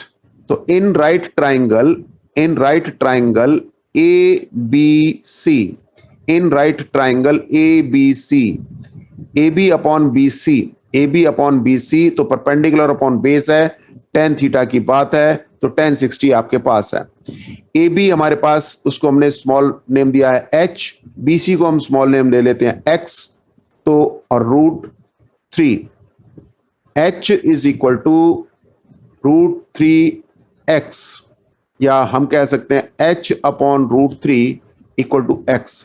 ये हमने वैल्यू निकाल के रख ली एक.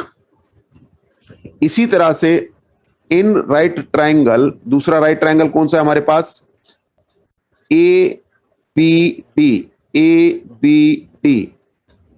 इंफॉर्मेशन क्या है, AB upon BD equal to tan 30. कितना आएगा, AB हमारे पास है H, BD हमारे पास है 20 plus X equal to tan 30 होता है 1 अपॉन √3. इससे क्या आया, H into √3 equal to 20 plus X. और अगर मैं X को आइसोलेट करूंगा तो H √3 माइनस 20, ये X की वैल्यू आ जाएगी.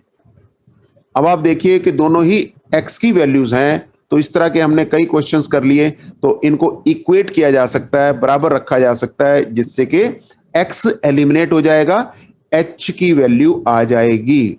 अब तक मुझे उम्मीद है कि कैलकुलेशन आपकी स्ट्रांग हो चुकी है और आप बड़े आराम से इस क्वेश्चन को आगे कैलकुलेशन को मैनेज करेंगे। देखिए कैसे, थोड़ा फास्ट चलते हैं। x की दोनों वैल्यूज हैं, उनको आमने सामने रख लिया क्योंकि दोनों ही x की वैल्यूज हैं। √3 से मल्टीप्लाई किया, क्रॉस मल्टीप्लाई कर लो जैसे भी करना है। 3h minus 20√3 equal to h। h उधर जाके माइनस हुआ तो h 3h माइनस h तो रह गया 2h। उधर -20 था, इधर जाके +20 हुआ, +20√3। 2 से डिवाइड कर लोगे तो आ जाएगा 10√3। ये क्या वैल्यू आ गई, किसकी वैल्यू आ गई, h की वैल्यू आ गई। यहां पे आप छोड़ सकते हैं चाहें तो। अगर आपको √3 की वैल्यू दे रखी है तो आप पुट करें, अदरवाइज नेवर पुट, डायरेक्ट यहीं छोड़ के आप काम को आगे बढ़ सकते हैं। ओके, अब हमारा क्वेश्चन कंप्लीट हो गया क्या, नहीं, हमारा क्वेश्चन क्या था, फाइंड हाइट, तो ये काम तो हमारा कंप्लीट हो गया।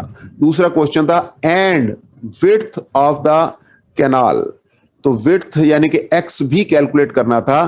तो अब x को कैलकुलेट कैसे किया जा सकता है, ये देखिए x क्या है, h अपॉन √3। h की वैल्यू को √3 से डिवाइड कर दोगे x आ जाएगा। तो now x can be found, x क्या आ जाएगा, देखो x is equal to h upon √3।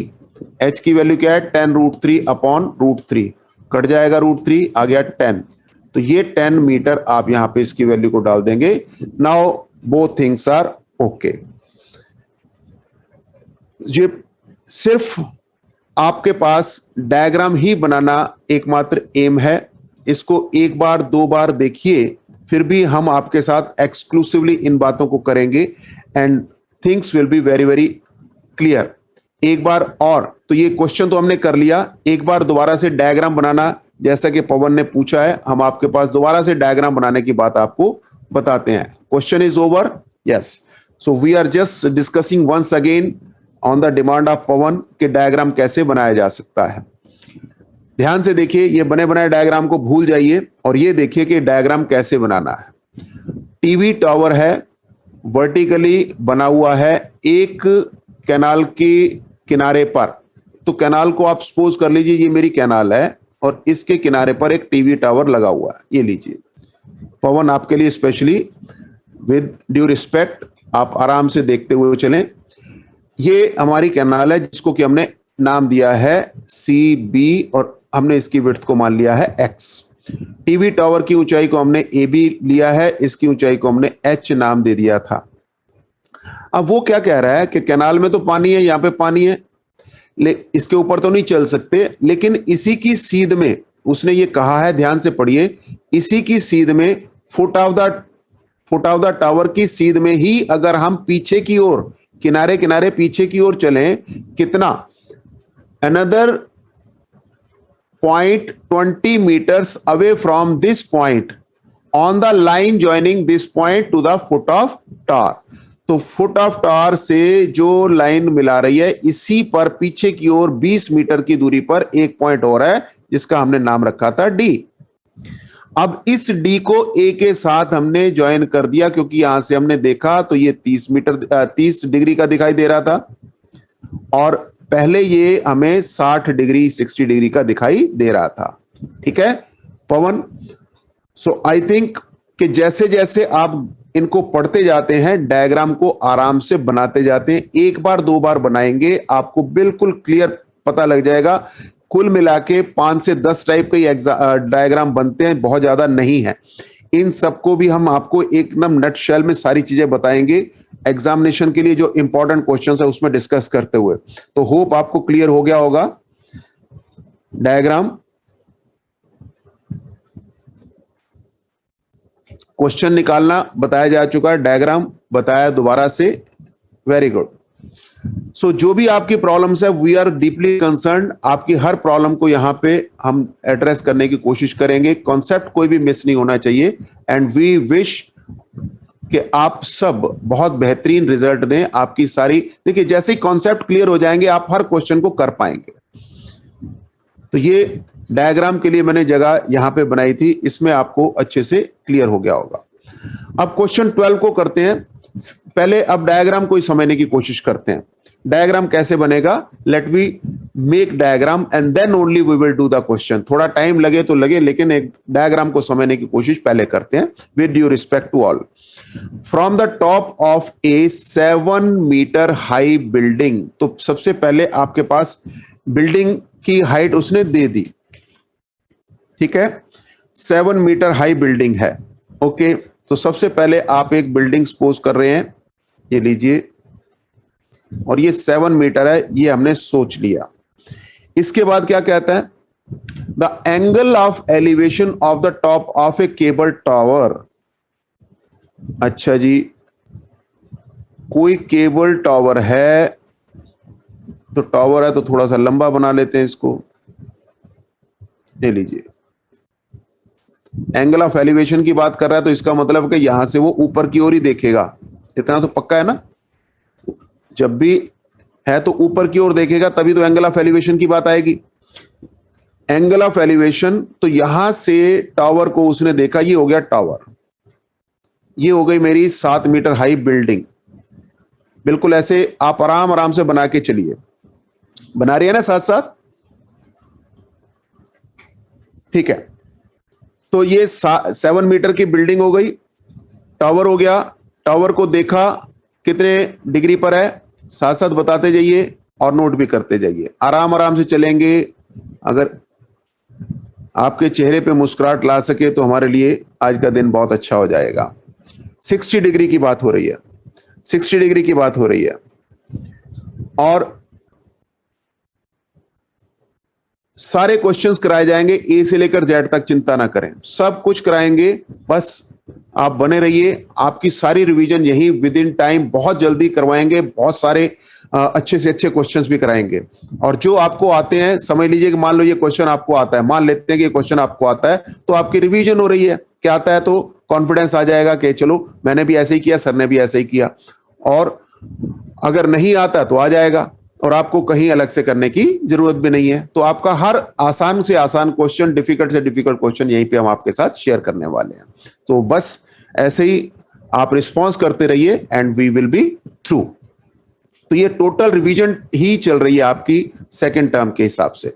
From the top of 7 metre building the angle of elevation is 60 degree, यहां तक हमने पढ़ा। And the angle of depression of its foot is 45। तो यहां खड़े होके इसके बॉटम को भी देखना है, यहां पे खड़े होके इसके बॉटम को भी देखना है। और डिप्रेशन जब होता है तो ऊपर से नीचे की ओर देखा जाता है, ये भी आपको पता है।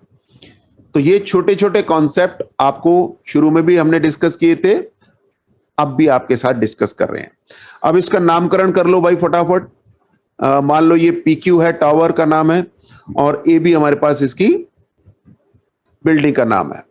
और ये जो बीच में एक पॉइंट आ रहा है, इसको आर मान लेते हैं, एक काल्पनिक पॉइंट है जहां से हमने एक हॉरिजॉन्टल लाइन सपोज कर ली है। तो ए से पी को देखा तो 60 डिग्री दिखाई दिया, ए से क्यू को देखा तो 45 डिग्री नीचे की ओर दिखाई दिया। इसी को हमने यहां से पैरेलल मान लिया, तो ये 45 है, तो ये जेड कंप्लीट हो रहा है, यानी कि ऑल्टरनेट इंटीरियर एंगल, तो ये भी 45 डिग्री हो जाएगा। सो सारी ज्योमेट्री, सारी ट्रिग्नोमेट्री, सब कुछ यहां पे हम आपके साथ डिस्कस कर रहे हैं विदाउट एनी डाउट। अब मेरे दोस्त पी आर ए ट्रायंगल हमारे पास है, PRA ट्रायंगल है, और इस ट्रायंगल के अंदर आप देखें कि हमें क्या इंफॉर्मेशन दी हुई है। अभी कुछ नहीं पता, PR का नाम आप रख लीजिए X, RQ का नाम आप रख लीजिए 7, क्योंकि RQ और AB बिल्कुल बराबर होगा, है ना। तो PR का नाम तो हमने रख लिया PR अपॉन AR, PR का नाम हमने रख लिया X, AR का नाम हमें नहीं पता, तो इसको भी मान लेते हैं Y। चलो इसे Y मान लिया, तो ये Y आ गया। छोटा नाम रखना जरूरी होता है ताकि इनको प्यार से बुलाया जा सके। और परपेंडिकुलर अपॉन बेस 1060 होगा, ये हमें पता है, रट चुका है अब तक। X upon Y is equal to √3, X की वैल्यू आ गई √3Y। ये एक रिलेशन निकाल के रख लो, X और Y का एक रिलेशन आ गया। अब हम चाहते हैं in triangle in right triangle, दूसरा कौन सा राइट ट्रायंगल है? A B Q, A B Q, A B Q दिखाई दे रहा है ना? A B Q, A B upon B Q, A B upon B Q कितना होगा? ए बी परपेंडिकुलर है 7, बी क्यू क्या है? y equal to 1045। ध्यान से देखो 1045 क्यों आया पता लगा? 1045 क्यों आया पता लगा ना? यस। तो 7 upon Y, 7 upon Y is equal to 1045 से आसान तो कोई वैल्यू होती ही नहीं है ना। तो 7 इज इक्वल टू वाई, तो वाई की वैल्यू अपने को पता लग गई 7 है, और ये वाली वैल्यू अगर अपन यहां पे पुट कर देंगे तो क्या आ जाएगा? और ये अभी हम ना रफली क्वेश्चंस को कर रहे हैं, पेपर में कैसे करना है इसको भी डिस्कस करेंगे कि कैसे सुंदर तरीके से किया जाता है, लेकिन ये अभी हम ऐसे कर रहे हैं कि जैसे हम घर पे बैठ के किया करते हैं। तो रफली रफली करते जाओ, क्वेश्चन को निपटाते जाओ। तो बहुत ज्यादा खूबसूरती के चक्कर में नहीं पड़ना। अभी हमने क्या करना है, सिर्फ ये देखना है कि क्वेश्चन अपने को आता है कि नहीं आता, अपने से बनता है कि नहीं बनता। क्वेश्चन बनता है तो बहुत बढ़िया, नहीं बनता तो सीख लो, कोई भी डाउट हो डिस्कस कर लो, दैट्स। तो ये अब हाँ, so this question is quite okay. तो देखिएगा x की वैल्यू आप फाइंड कर चुके, x की वैल्यू क्या आई बताएंगे? 7√3। Is that clear? Okay, 7√3। Yes no आपके रिस्पॉन्सेज से पता लग जाता है कि yes you are getting the thing. अगर कोई भी डाउट होता है तो हम फिर अपनी एक्सप्लेनेशन को चेंज करते हैं ताकि आपको एकदम से पता लग जाए, क्योंकि ये जो चैनल है, ये जो क्वेश्चंस हैं, ये जो सारी मेहनत है सिर्फ और सिर्फ आपके लिए की जा रही है। तो आपके हिसाब से अगर चलेगा तो हमें और मजा आएगा, आपके लिए भी यूजफुल, हमारे लिए भी यूजफुल। यस यस, ठीक है। तो ये फिलहाल जो हम कर रहे हैं इस पे ध्यान देते हैं, बाकी सारी चीजें हम बाद में डिस्कस करेंगे राजा जी। सो यहां पर अपने पास x की वैल्यू और y की वैल्यू भी कंप्लीट हो गई, और हमें क्या क्या चाहिए था देखिएगा। x की वैल्यू जो टॉवर में वो हमने निकाल ली, और अगर मैं पूरी हाइट देखता हूं तो क्या मेरे x से आंसर आएगा? नो। आंसर किससे आएगा?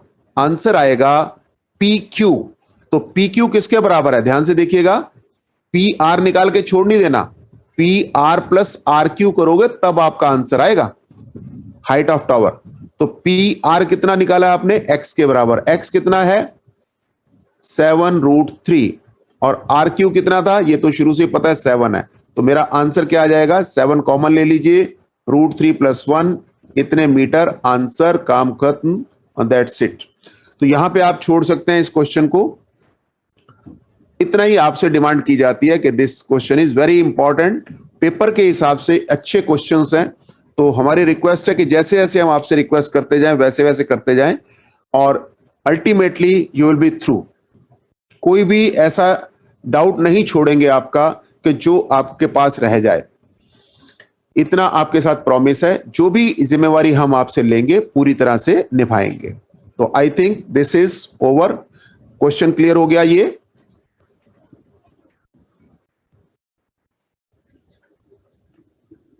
ठीक है, तो ये आप बस हमारे साथ बने रहें, यही रिक्वेस्ट है आपसे, और आपकी सारी डाउट्स यहां पे क्लियर करते रहेंगे। तो हाँ, एवरीडे 10 PM हम लोग यही होते हैं, और आपके एक से एक यूजफुल टॉपिक को हम यहाँ पे डिस्कस करते हैं, और जैसे ये टॉपिक खत्म होगा नेक्स्ट यूजफुल टॉपिक शुरू हो जाएगा, और जिसमें सारे के सारे कॉन्सेप्ट हम जीरो से लेकर एंड तक करेंगे। ठीक है, तो things are clear, very good. आपको क्लियर हो रहा है, ये देख के हमें भी खुशी हो रही है, and we are very happy. चलिए नेक्स्ट क्वेश्चन है, इसमें भी डायग्राम बनाने में आज आपको मास्टर कर देंगे, और जैसे ही डायग्राम बन जाएगा आप खुद क्वेश्चन में आगे बढ़ना जान जाएंगे कि क्वेश्चन को कैसे अटेम्प्ट किया जाता है। तो इसको मिलके बनाते हैं, आप हमारे साथ मिलके बनाइए, और डायग्राम बिल्कुल रफ बनाइए, जितना मर्जी रफ बनाइए, कोई इशू नहीं। तो ये अपने पास क्वेश्चन नंबर 13 बहुत अच्छा क्वेश्चन है। As observe from the top of a 75 metre high lighthouse. अब लाइट हाउस कहां पे होता है? मोहल्ले में तो नहीं होता, कहां पे होता है? सी में होता है। तो सी लेवल के हिसाब से चलते हैं भाई। तो थोड़ा सा कल्पना शक्ति को अपनी बढ़ा के और समुद्र में पहुंच जाओ भैया फटाफट, और यहां पे एक लाइट हाउस लगा दो। लगा दिया। डायग्राम रफली बनाना था, पहले ही बताया, घर में बैठ के कर रहे हो, प्यार मोहब्बत से, बड़ी प्यार से डायग्राम बनाते जा रहे हैं। कोई भी डाउट हो तो बोलना है, और हो जाए तो खुशी मनानी है मिलके। 75 मीटर हाई है कौन? Light house. तो बना दो भैया, ये 75 मीटर हाई हो गया। साथ साथ बनाते जाना है, और होता जाए तो मजे से यस करते जाना है। The angle of depression, depression का मतलब ये वो वाला डिप्रेशन नहीं है, ये डिप्रेशन मतलब ऊपर से नीचे देखने वाला है। तो सबसे पहले तो एक हॉरिजॉन्टल लाइन सपोज करनी पड़ती है, और फिर उसके बाद ऊपर से देखना शुरू करो। किसको? टू शिप्स, दो शिप चल रहे हैं। कहां पे? समुद्र में चलेंगे ना, तो समुद्र में टू शिप्स चल रहे हैं। ओके, ये अपने पास एक शिप ये चल रहा, और एक शिप और चल रहा है कहीं पे, उसको भी बना लेते हैं। रफली चलना है सब, ड्राइंग का कंपटीशन नहीं हो रहा, तो रफली अपना ये दो समुद्र, हमने समुद्र जहाज बना दिए, शिप्स बना दिए। एंगल ऑफ डिप्रेशन मतलब ऊपर से नीचे देखोगे तो 30 डिग्री और 45 डिग्री। तो भैया एक चीज का ध्यान रखना, 30 डिग्री कम वाला होगा और 45 डिग्री ज्यादा वाला होगा। बच्चे कभी कभी गलती कर देते हैं और फिर कहते हैं आंसर नेगेटिव आ गया। आंसर नेगेटिव आ जाएगा अगर गलती करोगे तो ये गलती नहीं करनी। 30 कौन सा है कम वाला, और 45 कौन सा है ज्यादा वाला, ये ध्यान रखना है। एंगल ऑफ डिप्रेशन है तो ऊपर से नीचे की बात हो रही है। यहां तक हो गया, बनाते जाइए और बताते जाइए। यहां तक हो गया क्या? अभी नामकरण आपके सामने ही कर रहे हैं, सब चीजें आपके सामने कर रहे हैं। जब डायग्राम बन जाएगा आपके मुताबिक, आपके चेहरे पे खुशी आ जाएगी, हमें बहुत अच्छा लगेगा कि yes we have got smile on a face. ठीक है पवन, चलिए। तो as observe from the top of 75 metre high lighthouse from sea level, ये हमने बना दिया। If one ship is exactly behind the other on the same side of the lighthouse. अब ये एक क्वेश्चन बनता है सेम साइड वाला जो मैंने बनाया है। कभी कभी होता है आइदर साइड ऑफ द, तो आइदर साइड मतलब एक लाइट हाउस के इधर है दूसरा उधर है। तो दोनों टाइप के क्वेश्चन को आप करके रखिएगा, पेपर में कोई भी आ सकता है। फिलहाल जो हमारे पास है एक ही साइड की बात हो रही है, तो हम एक ही साइड वाला बना रहे हैं।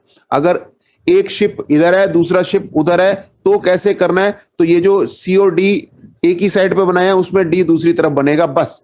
तो पेपर में कोई भी आ सकता है, तो आप आराम से देखते जाएं। If one ship is exactly behind the other on the same side, तो अब ये सेम साइड वाला क्वेश्चन था, आइदर साइड वाला नहीं था। Find the distance between two ships. तो डिस्टेंस बिटवीन टू शिप्स हमारे पास इस समय सी डी है। अब इसको करने के लिए आप पहले तो बीसी को नाम दे दें कोई भी प्यार से एक्स, और इस डीबी को भी नाम दे दें कोई वाई। छोटा नाम देने से हमेशा क्वेश्चन आसानी से लिखा जा सकता है।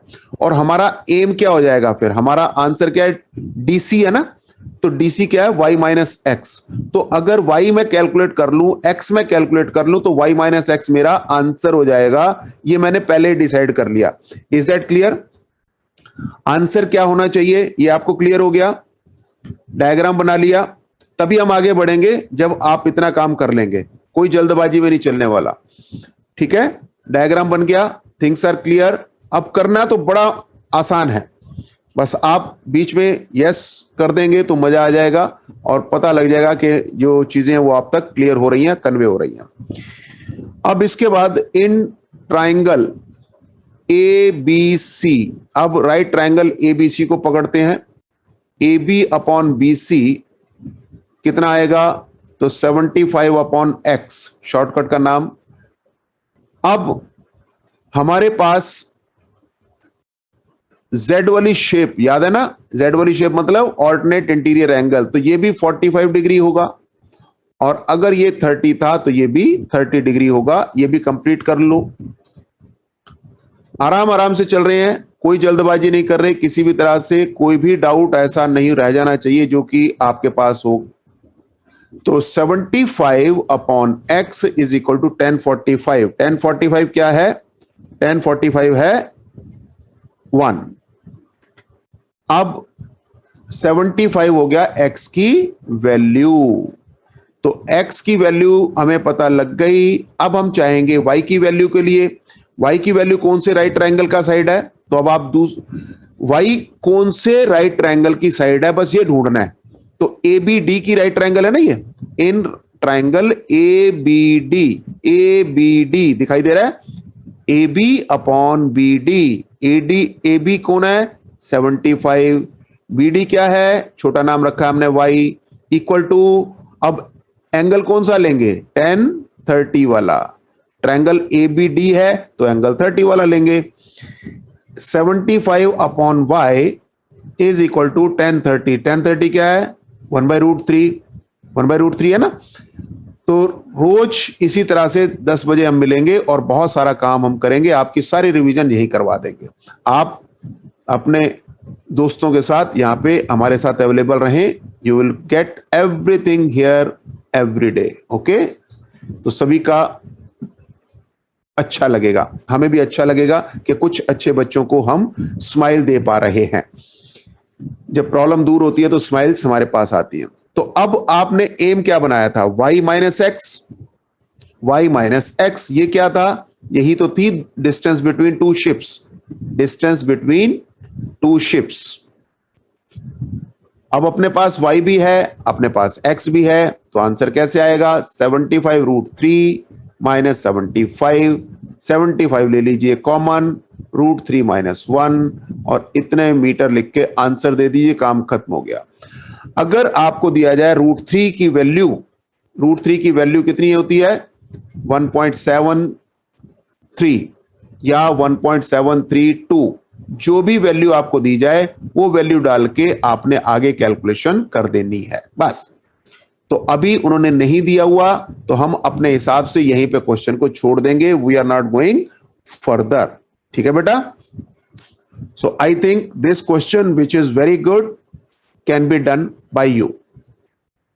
अब इसमें मैं होमवर्क आपके साथ शेयर कर रहा हूं कि आप सेम साइड की बजाय जब अपोजिट साइड वाला हो तो आप डायग्राम को बनाइएगा, जैसे सी लेफ्ट साइड पे बनाया तो डी राइट साइड पे बनाइएगा। फिर सेम क्वेश्चन सी डी निकालने के लिए क्या होगा, x प्लस वाई हो जाएगा, बस उस केस में x प्लस वाई वाला आंसर आएगा, बाकी सब कुछ यही होगा, डायग्राम रिवर्स में बन जाएगा। तो ये आपका होमवर्क है, अगर आप कर लेंगे तो पेपर का क्वेश्चन वो भी बन सकता है। तो होमवर्क जो मैंने आपके साथ डिस्कस किया है, please do that for your sake. फिर भी कोई डाउट आए तो प्लीज पूछिएगा, वेरी क्लियर। चलिए, hope everything is clear, let us move to next question.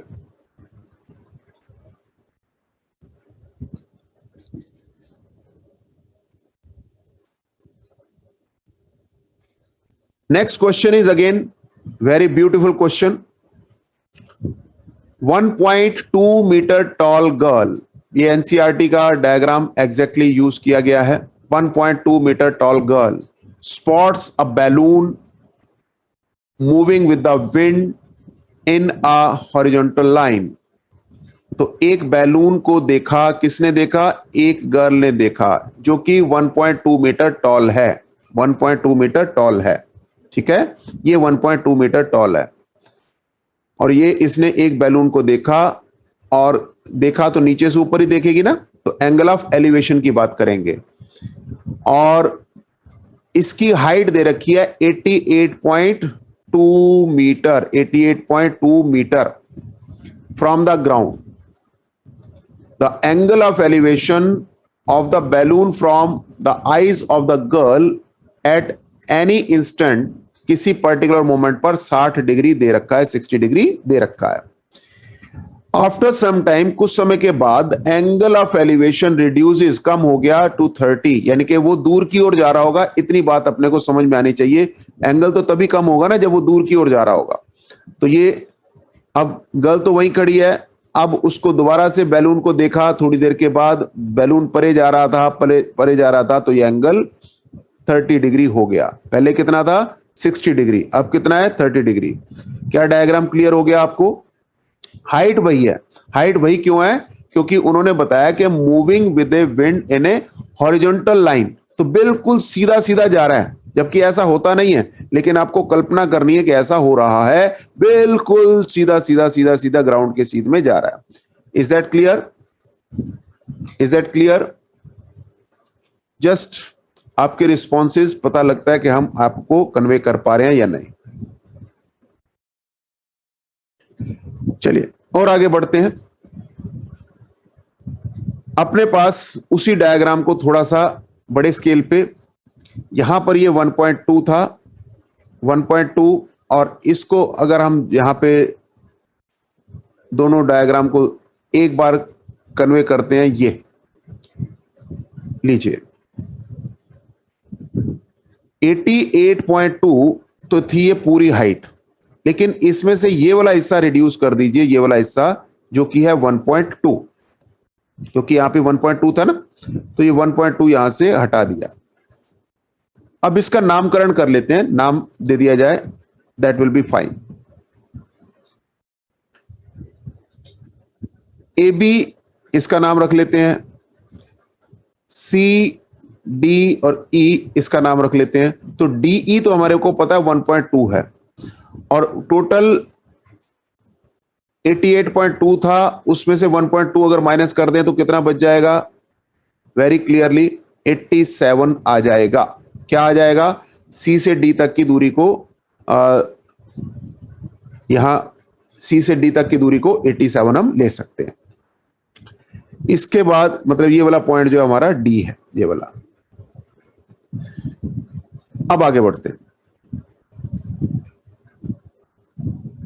After some time, अच्छा, तो अब find the distance travelled by the balloon during the interval.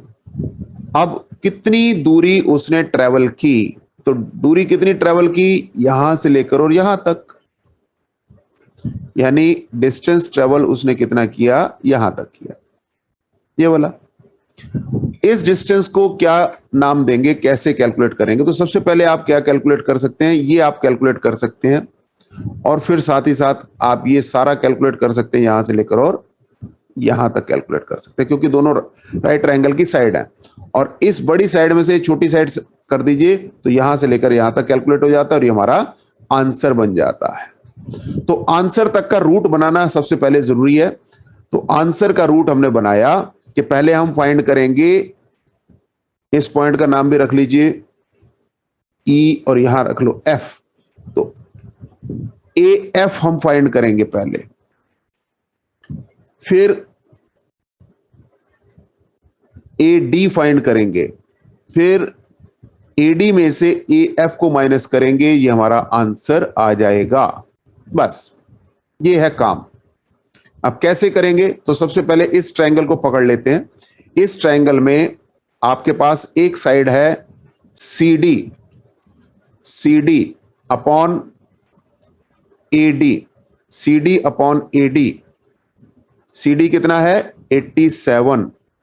C D कितना है? 87।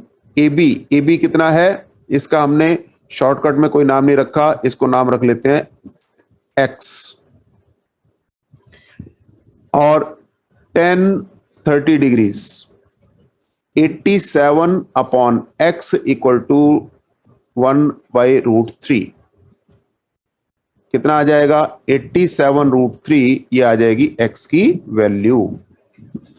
इसी तरह से दूसरे ट्रायंगल में आ जाते हैं। कौन सा ट्रायंगल है? ये वाला। इसमें भी जो टॉप है उसका नाम अभी नहीं दिया हुआ, तो एफ के बाद जी, तो जी नाम दे देते हैं। तो जी एफ ए ट्रायंगल हमारे पास जो दिखाई दे रहा है, इस ट्रायंगल के अंदर आप G F upon A F, G F upon A F, तो परपेंडिकुलर अपॉन बेस, परपेंडिकुलर वही है 87, बेस ए एफ, इसको शॉर्टकट में नाम दे दीजिए y इक्वल्स 1060, ठीक है। और 87 अपॉन y इक्वल टू √3 आ गया, तो 87 अपॉन √3 ये y की वैल्यू आ गई।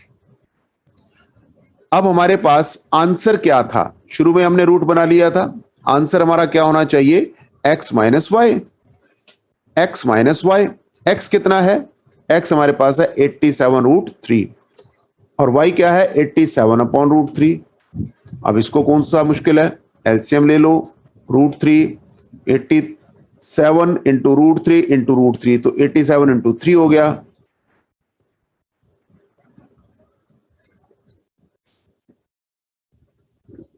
तो ये आपके पास आ गया इस तरह से 87 इंटू √3 इंटू √3, तो 87 इंटू 3 हो गया। उसके बाद अपॉन √3 है, इसे सिंप्लीफाई कर लीजिए, तो कितना आ जाएगा ये 174 अपॉन √3। क्या आपका भी यही आंसर आ रहा है? क्या आपका भी यही आंसर आ रहा है? Just have a look. और √3 से इसको कैंसिल करना चाहें तो हम कर सकते हैं, √3 से इसको हम कैंसिल करना चाहते तो कर सकते हैं। ओके, हाँ, √3 आपके पास आया तो आ गया, √3 इंटू √3 हो गया 3, और ये √3 आ गया 174, ये टोटल मिला के 3 बन जाता है, 3 से कैंसिल हो जाएगा, 58√3। तो ये आ गया 58√3। 58√3 क्या आया, ये मीटर में आ गया, सब कुछ मीटर में चल रहा है तो ये भी मीटर में आएगा। तो 58√3 मीटर, इतना डिस्टेंस उसने ट्रेवल किया ड्यूरिंग दिस इंटरवल। ये है क्वेश्चन आपका। तो I think idea is clear. Very good. So dear students of India, yes, you are really dear students for us. And cancellation हो गया और इसका आंसर आपके पास आ गया। रैशनलाइज किया आपने, बहुत अच्छे तरीके से समझ लिया, and I admire your responses also, very nice. So let us move to next question. Question itself says something. तो पहले क्वेश्चन को समझ के इसके अंदर की शब्दों को समझ लेते हैं और डायग्राम बनाने की कोशिश करते हैं साथ साथ। A straight highway road leads to the foot of a tower. A man standing at the top of tower observes a car at an angle of depression. तो सबसे पहले जैसे जैसे वो बोलता जा रहा है वैसे वैसे आप बनाते जाइए, वैसे वैसे आप बनाते जाइए। तो पहले तो आप टावर बना लीजिए, कोई भी रफली सा, बहुत रफली सा बनाना है, कोई ज्यादा डायग्राम ड्राइंग का कंपटीशन हो नहीं रहा, ठीक है ना। तो सब कुछ आराम से बनाया। यहाँ पे टावर के टॉप पे बैठ जाओ जाके, और यहां से आपने देखना है कि रास्ते में जमीन पे कुछ कारें खड़ी हैं।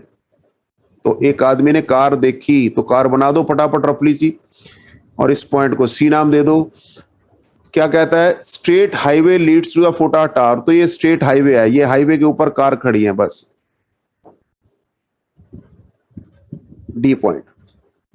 और ये बिल्कुल फुट ऑफ द टावर की तरफ जा रहा है, ये टावर के फुट की तरफ जा रहा है। Man standing at the top of tower, tower के ऊपर बैठा है, ऑब्जर्व करता है एंगल ऑफ डिप्रेशन। तो ये यहां पे एक इमेजिनरी लाइन को बनाते हैं। आपसे रिक्वेस्ट है, अगर आपको आता है तो भी साथ साथ बनाते जाइए, आपकी रिवीजन हो जाएगी, और अगर नहीं आता तो आ जाएगा, और आ जाएगा तो कॉन्फिडेंस भी बढ़ जाएगा, है ना। तो please go with us. Now the top of tower,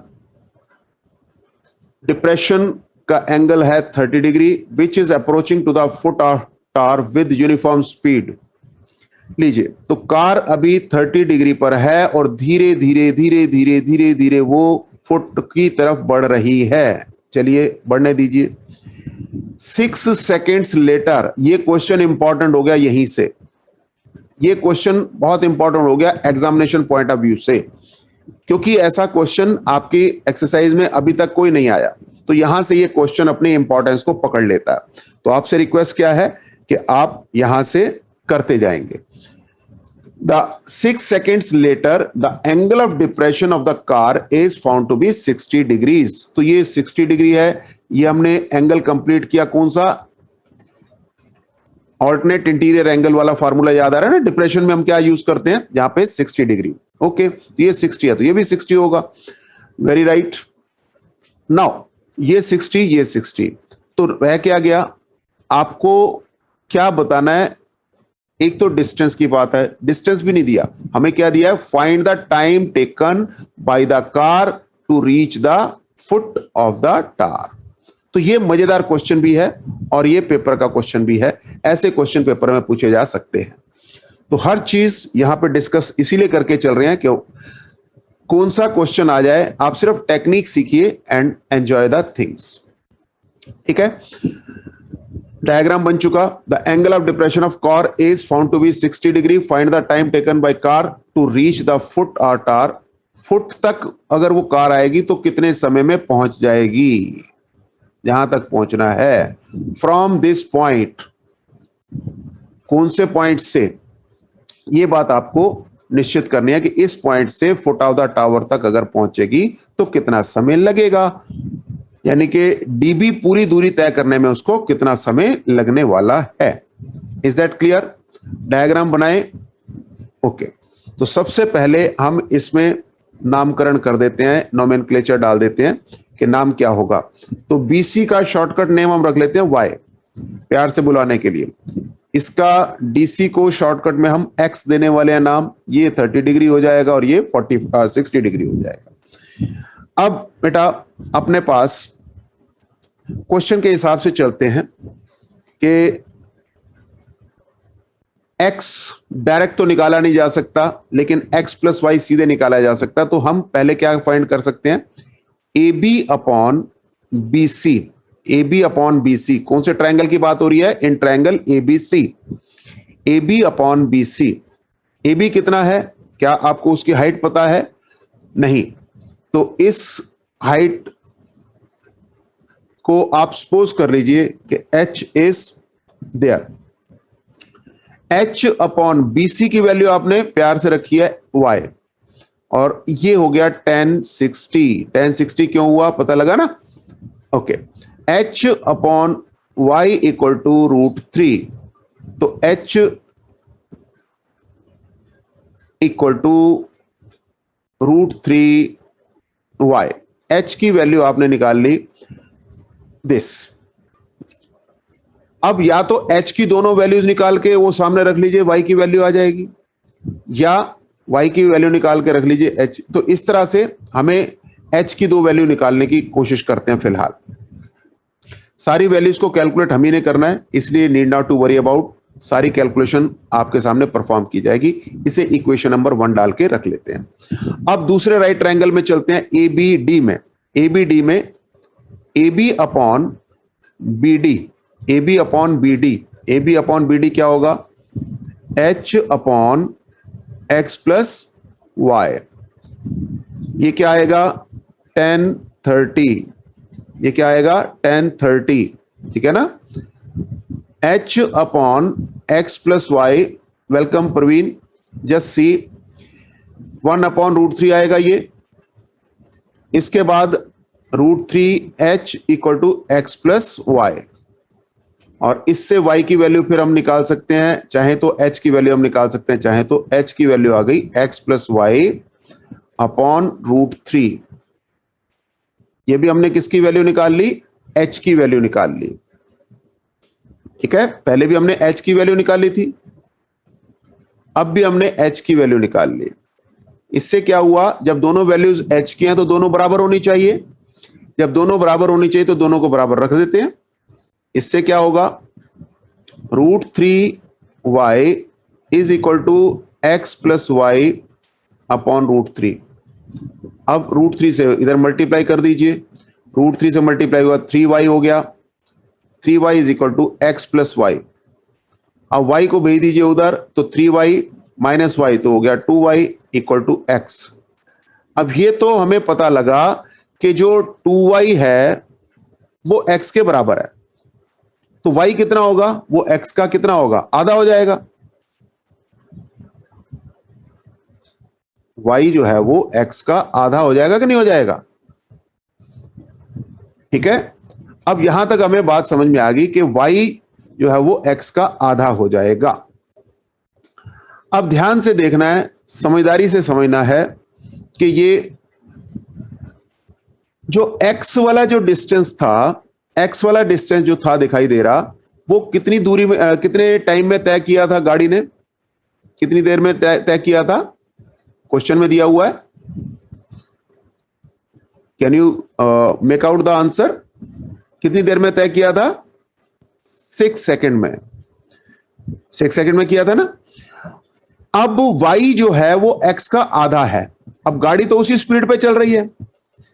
पहले जो दूरी मान लेते हैं 100 मीटर उसने डिस्टेंस ट्रेवल किया 6 सेकंड में, तो 50 मीटर कितनी देर में तय करेगा? तो उसके आधे टाइम में तय करेगा।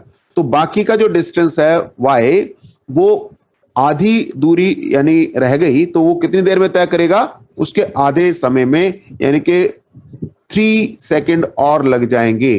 तो यहां पर इस क्वेश्चन में यही खूबसूरती है, ध्यान से समझिए कि ये डिस्टेंस उसने कितनी देर में तय किया है? 6 सेकंड में। तो ये वाला डिस्टेंस जो कि उसका आधा है वो कितनी देर में तय करेगा? 6/2 यानी कि 3 सेकंड में। और ये आपका आंसर हो गया। बहुत ही इंपॉर्टेंट क्वेश्चन यहां बनता है क्योंकि हमने कॉमन सेंस का इस्तेमाल करना है, इसमें कुछ और नहीं पूछा गया, एंड इसीलिए ये क्वेश्चन एग्जामिनेशन का क्वेश्चन बन जाता है। तो हम सबसे बेहतरीन क्वेश्चंस करके चलेंगे, लेकिन एनसीईआरटी को कंप्लीटली रिवाइज करके चलिए, ताकि आपको जब हम दूसरे क्वेश्चंस पर लेके चलें, इंपॉर्टेंट क्वेश्चंस पर लेके चलें, हॉट्स पे लेके चलें, प्रीवियस ईयर्स के क्वेश्चंस पे लेके चलें, आने वाले एक्सपेक्टेड क्वेश्चंस पे लेके चलें, तो आपको ये वो सारे समझ आए। अगर ये समझ नहीं आए होंगे तो वो समझ नहीं आ सकते। इसीलिए हम लोग क्या कर रहे हैं कि आपको सारी चीजें ये समझा के चल रहे हैं ताकि उन क्वेश्चंस को हम समझ सकें। Is that clear? Is this question clear to you, everybody? आपके रिस्पॉन्स से पता लगता है कि हम अपने एम में कितने कामयाब हो रहे हैं। So these are very important for us.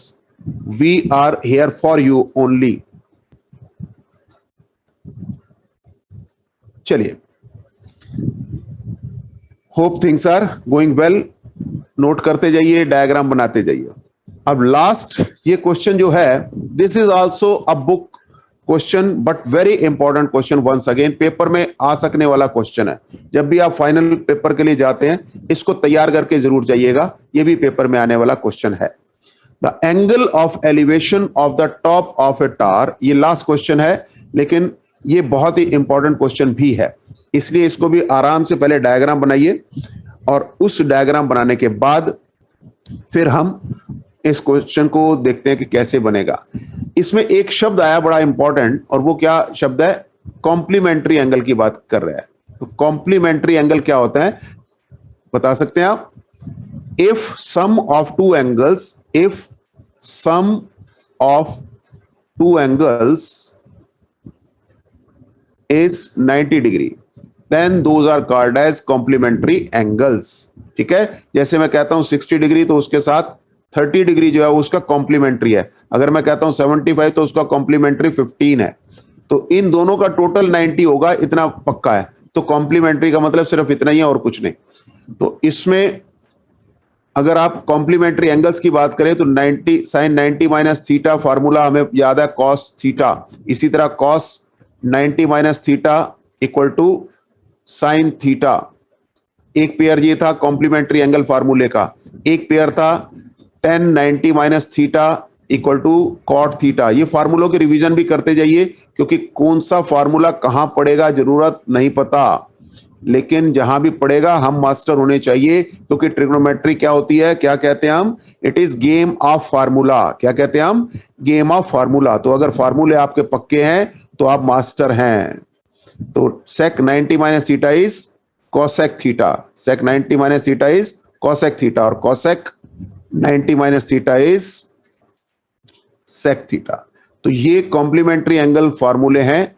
ये फार्मूले कभी भी काम आ सकते हैं, तो हमने इनको रिकॉल कर लिया।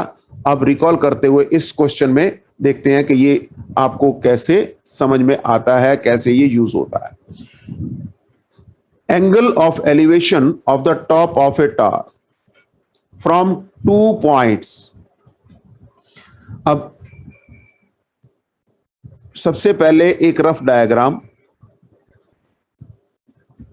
और 2 पॉइंट दिए हुए हैं, उनसे आपने टॉप ऑफ द टावर को देखना है। टॉप ऑफ द टावर को देखना है। एंगल ऑफ एलिवेशन है तो नीचे से ऊपर देखा गया होगा बस। The angle of elevation of the top of tower from 2 points at a distance 4 meter and 9 meter from the base of the tower. यानी कि एक तो है 4 मीटर दूर है, ये टावर है, ये हमारा ये टावर है।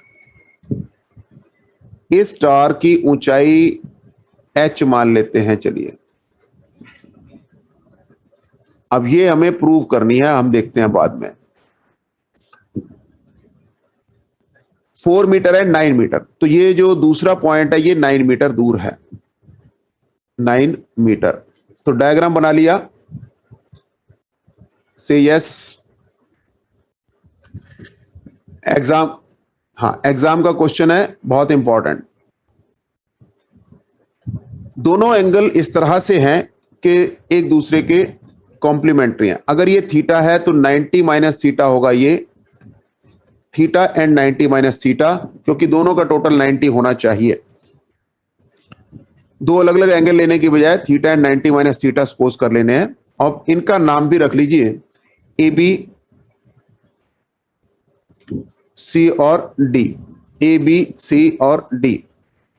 अब क्वेश्चन को बढ़ाते हैं और क्वेश्चन की डिमांड के हिसाब से चलते हैं कि क्वेश्चन क्या डिमांड करता है हमसे। उसने दिया है 4 metre and 9 metre from the base and in the same straight line with it complementary. Height को आपने 6 प्रूव करना है। अभी प्रूव की बात छोड़ते हैं, पहले आराम से चलते हैं। पहले इस ट्राइंगल की बात करते हैं। इन ट्राइंगल, राइट ट्राइंगल की बात हो रही है, A B C. In right triangle A B C, A B upon B C. A B का प्यार से नाम हमने रखा है एच, बी सी का नाम रखा है हमने 4। ये तो दे ही रखा था तो नाम रखने की जरूरत नहीं पड़ी। और tan थीटा इसका नाम हम लेंगे क्योंकि हमने इसका नाम थीटा रखा था। तो h upon 4 equal to tan theta, ये हमारे पास एक इक्वेशन बन गई।